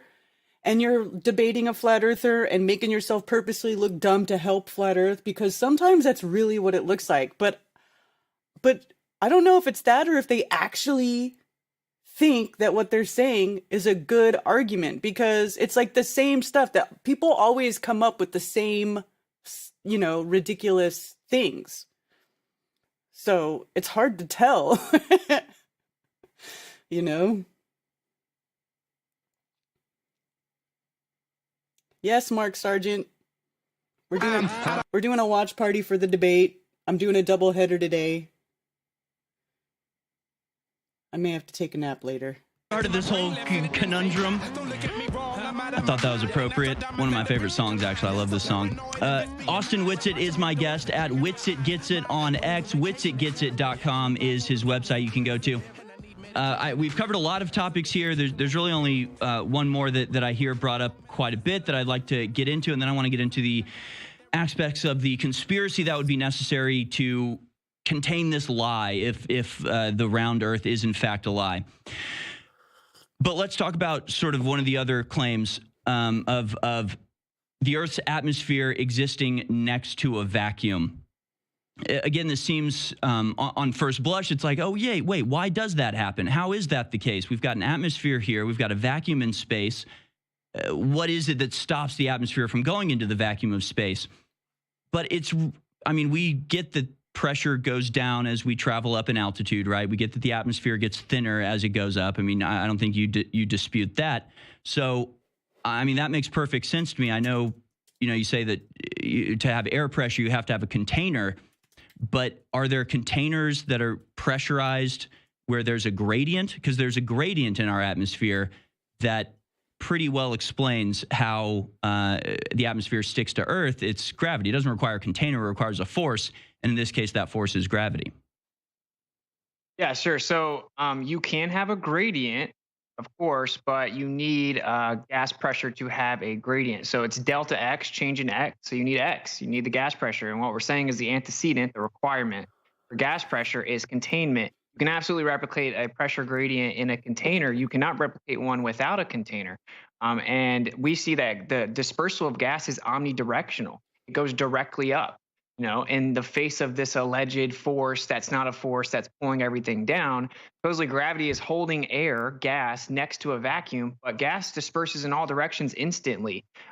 So yes, we do have a pressure gradient on the Earth, but the requirement for that is an actual contained system that the gas can then begin to attempt to equalize within and give you a gradient. Just like if you have liquid propane or any type of gas, not liquid, but any type of gas in a container, there's going to be a gradient. There's going to be more gas at the bottom because of gravity confined within that. But it's not, but it's in a container. So as soon as I remove the container, right, it's going to disperse. Obviously, that's why sodas make the little sh sound, right? Because the pressure is equalizing to the pressure around it.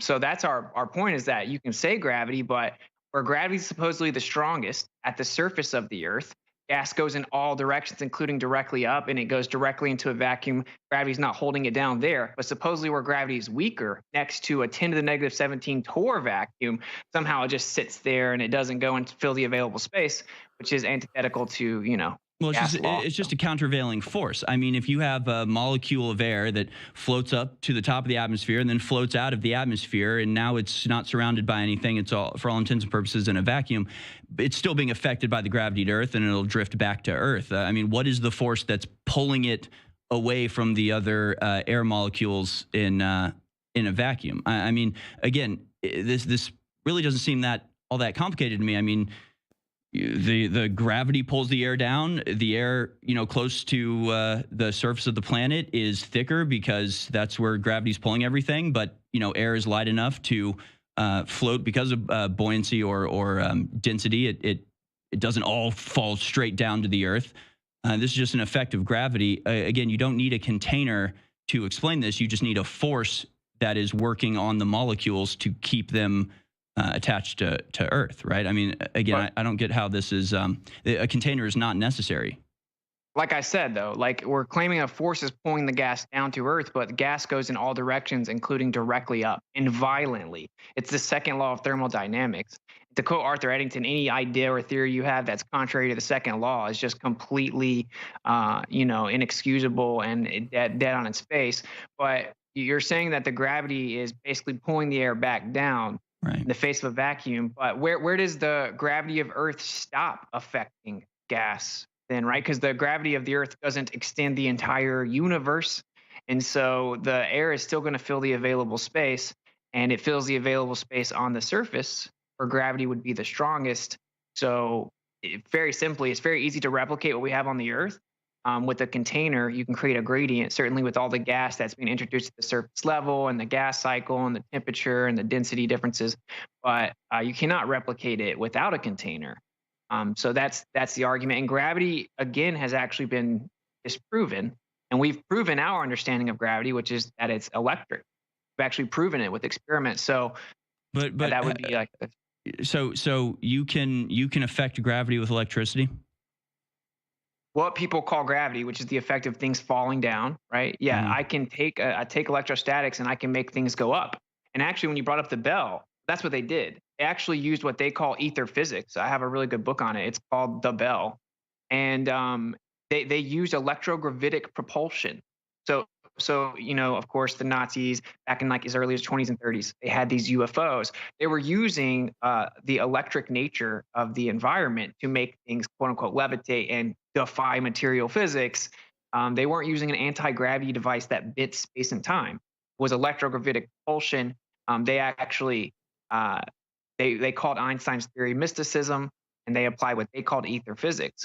That's been hidden and suppressed. They went in and grabbed all of Tesla's work, and now they say that Einstein is correct. And of course, we have no technology. All the technology the military is using for these devices, I guarantee you, is electric.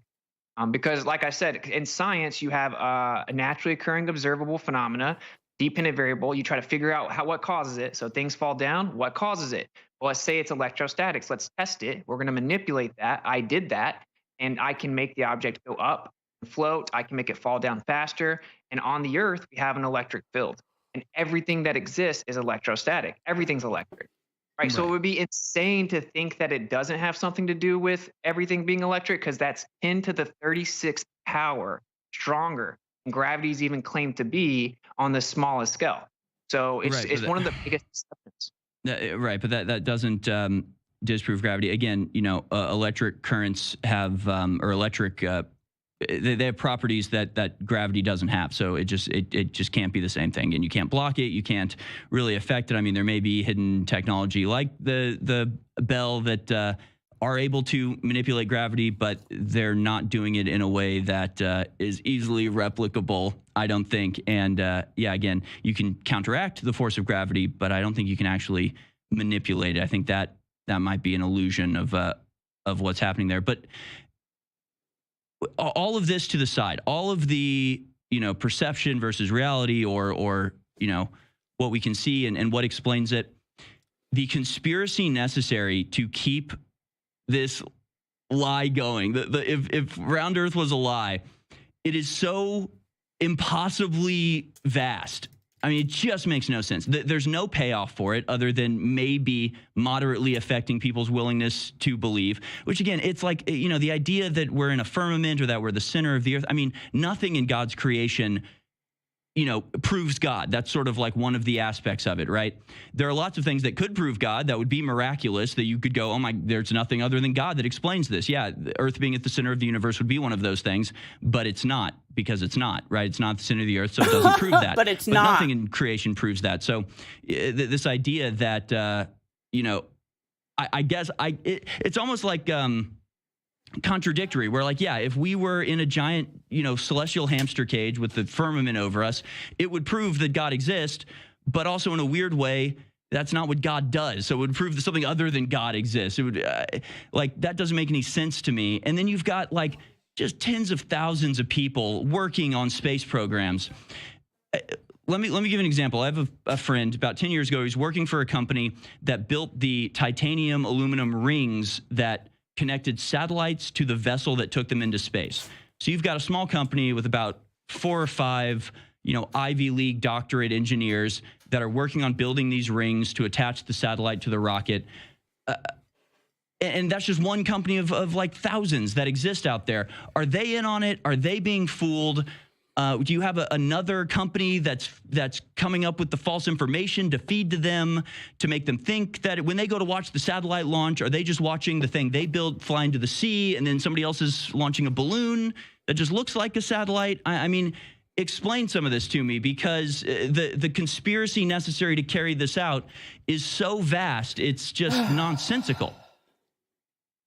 Yeah, so it would be, like I said, to use the adoption analogy, it'd be like, is everyone in the church and your school and your community in on the lie? Like, no, they believe the lie. Satellites aren't a problem for flat Earth.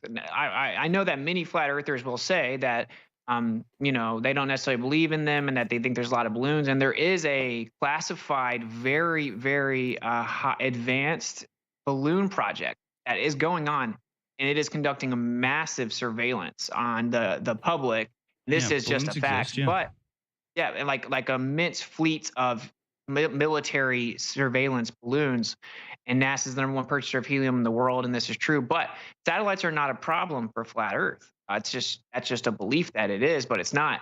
Actually, the satellite equations use geocentric physics and equations. They use real inertial forces, as if the Earth is stationary in what's called an Earth-centered, Earth-fixed frame, or an ECI, Earth-centered inertial frame. And it's not to get all into the technical aspects. Satellites are not exclusive at all to a globe Earth or a moving Earth.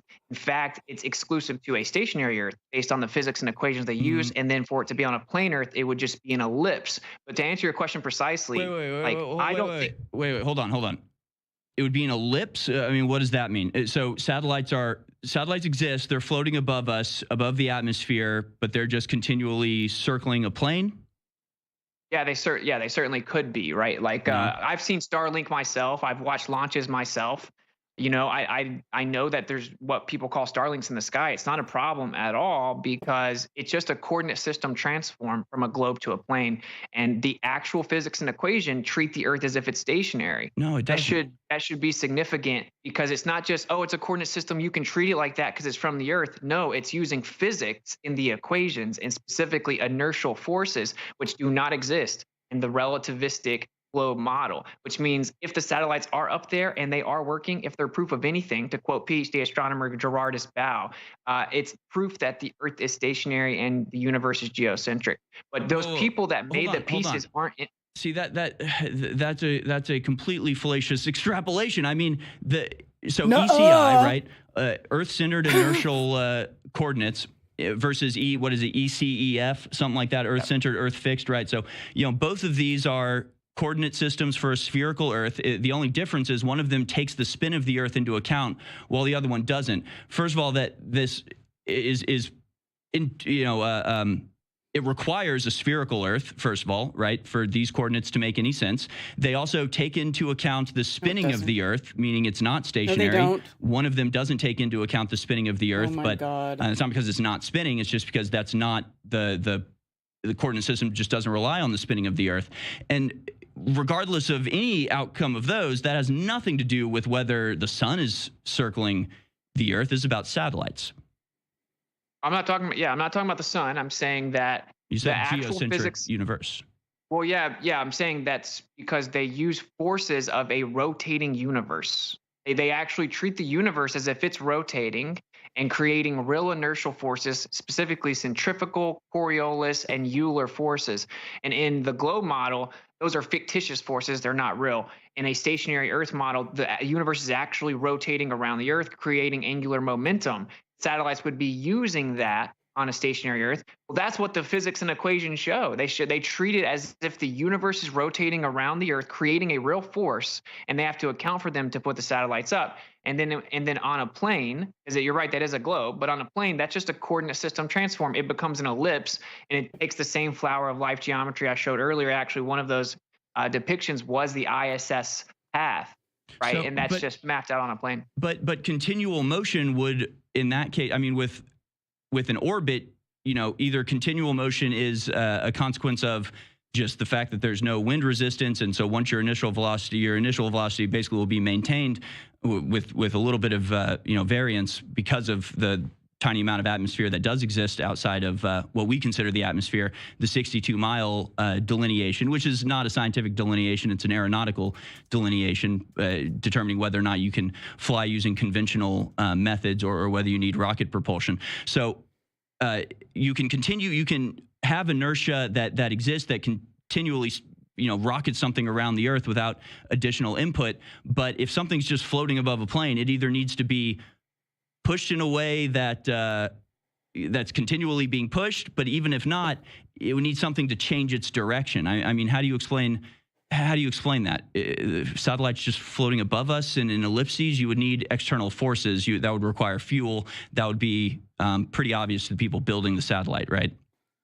No, like I said, they use the actual force of the universe rotating around the Earth in the physics and equations.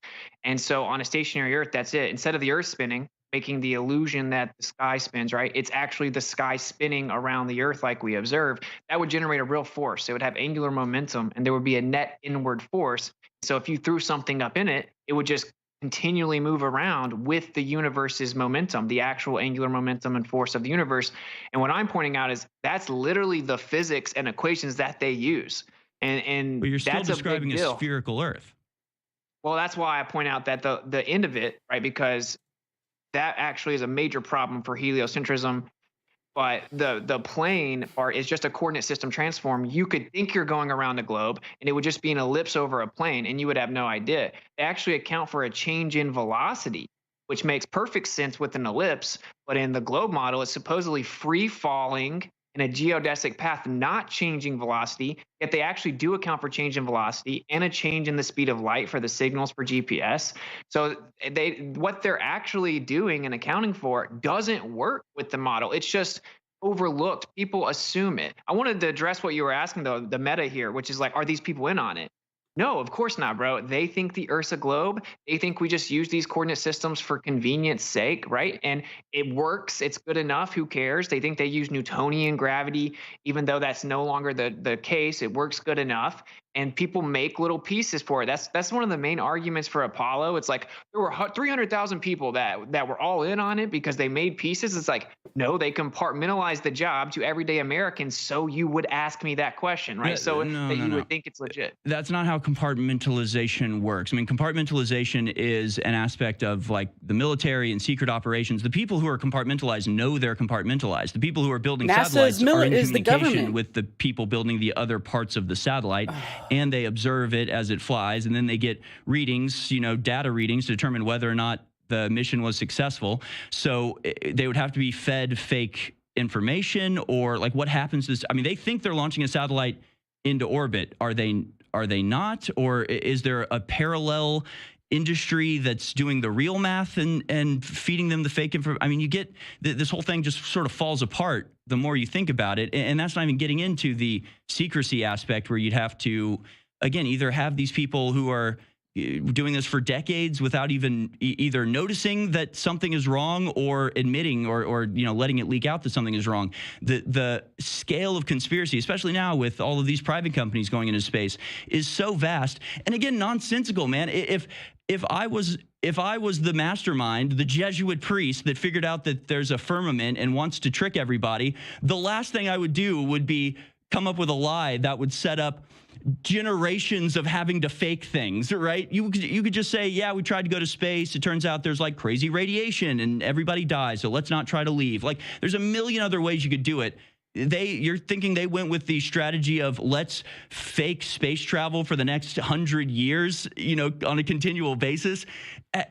As a conspiracy theorist, as somebody who sits here and thinks and talks about conspiracies every day, this falls utterly, pardon the pun, flat. This makes no sense as a conspiracy at all.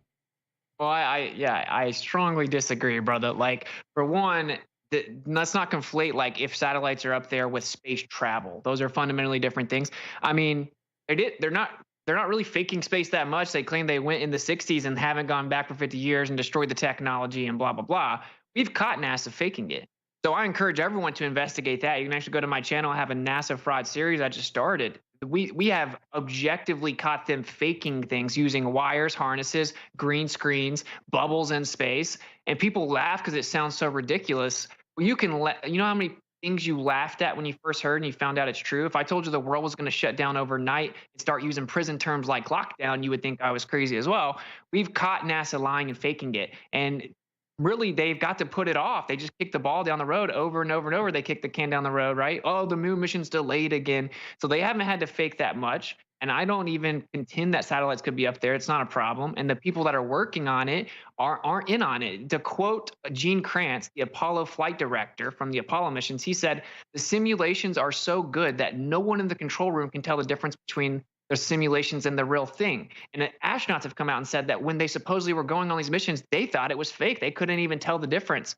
So absolutely, they wouldn't be in on it. They're just being fed a system through a globe coordinate system, GPS corrections. And this gets into technical things. I will just say this.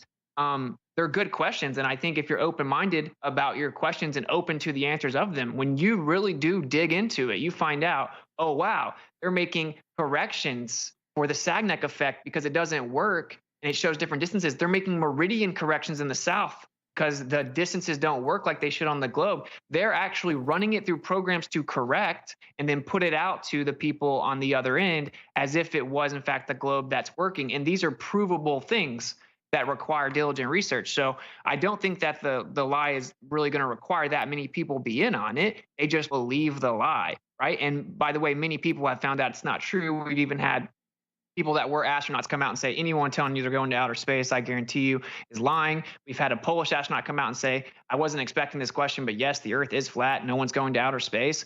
I think that let me say this one more thing, dude. You might find this interesting. I went and talked to astronauts myself, okay, and I caught them lying. I asked them, do you see the stars on the day side of the Earth when you're in space next to the sun? And they said, no, you can't see the stars because of the sun. But the official story is that you can only not see the stars during daytime because of the Earth's atmosphere, and you can see them in space. And half the astronauts that have supposedly been to space said you can see the stars. It's pitch black. It's amazing. You can even see them by the sun. Right. I looked an astronaut in the face and asked them, and they lied. So why are they lying, right? Like, well, I've heard that, but you're comparing two different situations. I mean, some astronauts say, yeah, we could see the stars. Other astronauts say we couldn't see the stars, but they weren't next to each other on the same mission looking out the same window. So these are just different accounts of different situations. That doesn't well, you can either see them or you sometimes can't. You can see the stars, sometimes you can't, depending on the source and strength of the light and the angle of the reflection off the Earth, or where you're looking out the window of the spaceship. I mean, these things are not proof that the Earth is flat or that astronauts are lying. It's proof that there are different conditions at different times and space in Earth. But we only have about 2 minutes left here.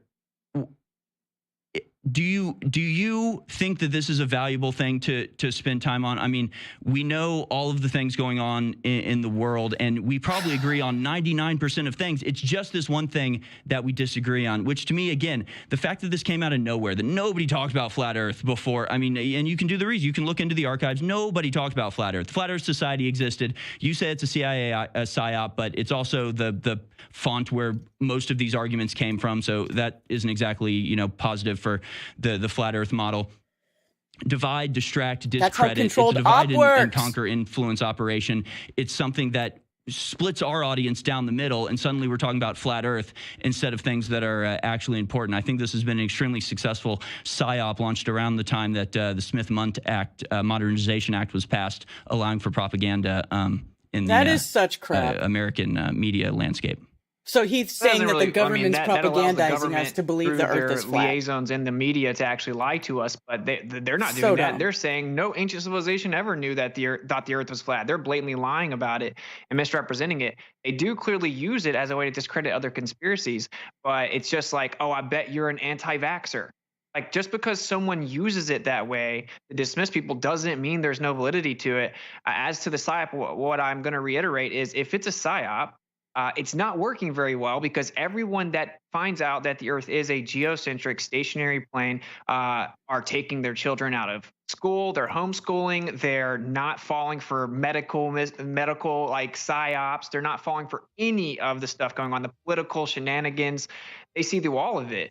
And it brings them all back to a very founded spiritual aspect of their life. And again, you asked me if I think it's important. I do think it's important, bro, because I could very easily talk about other things, right? And I wouldn't be nearly as kind of put into a corner, but I don't, because this unravels We're coming all to the the end of the show lies. here. I just want to thank you for doing this. This has been extremely fun. I know it's been extremely popular. Austin Witsit at Witsit Gets It on X. Go follow him. Working at Info. All right. That's it. All right. Well, hey, you guys, I see we got a lot of viewers here. If you're new to my channel, please subscribe. And don't forget that tonight at 10 p.m. Eastern, Mark Sargent and I will be live with Strange World, episode 456, and we will have with us Stephen Carpenter of the Deftones. That's right. So don't miss out. I don't know, one vax Steph here. Well, there's a couple.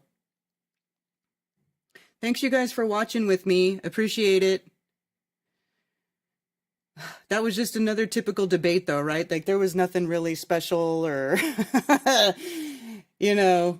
same old, same old. But Witsit did a good job, as usual. So shout out to Witsit for having the patience to go talk to these numpties.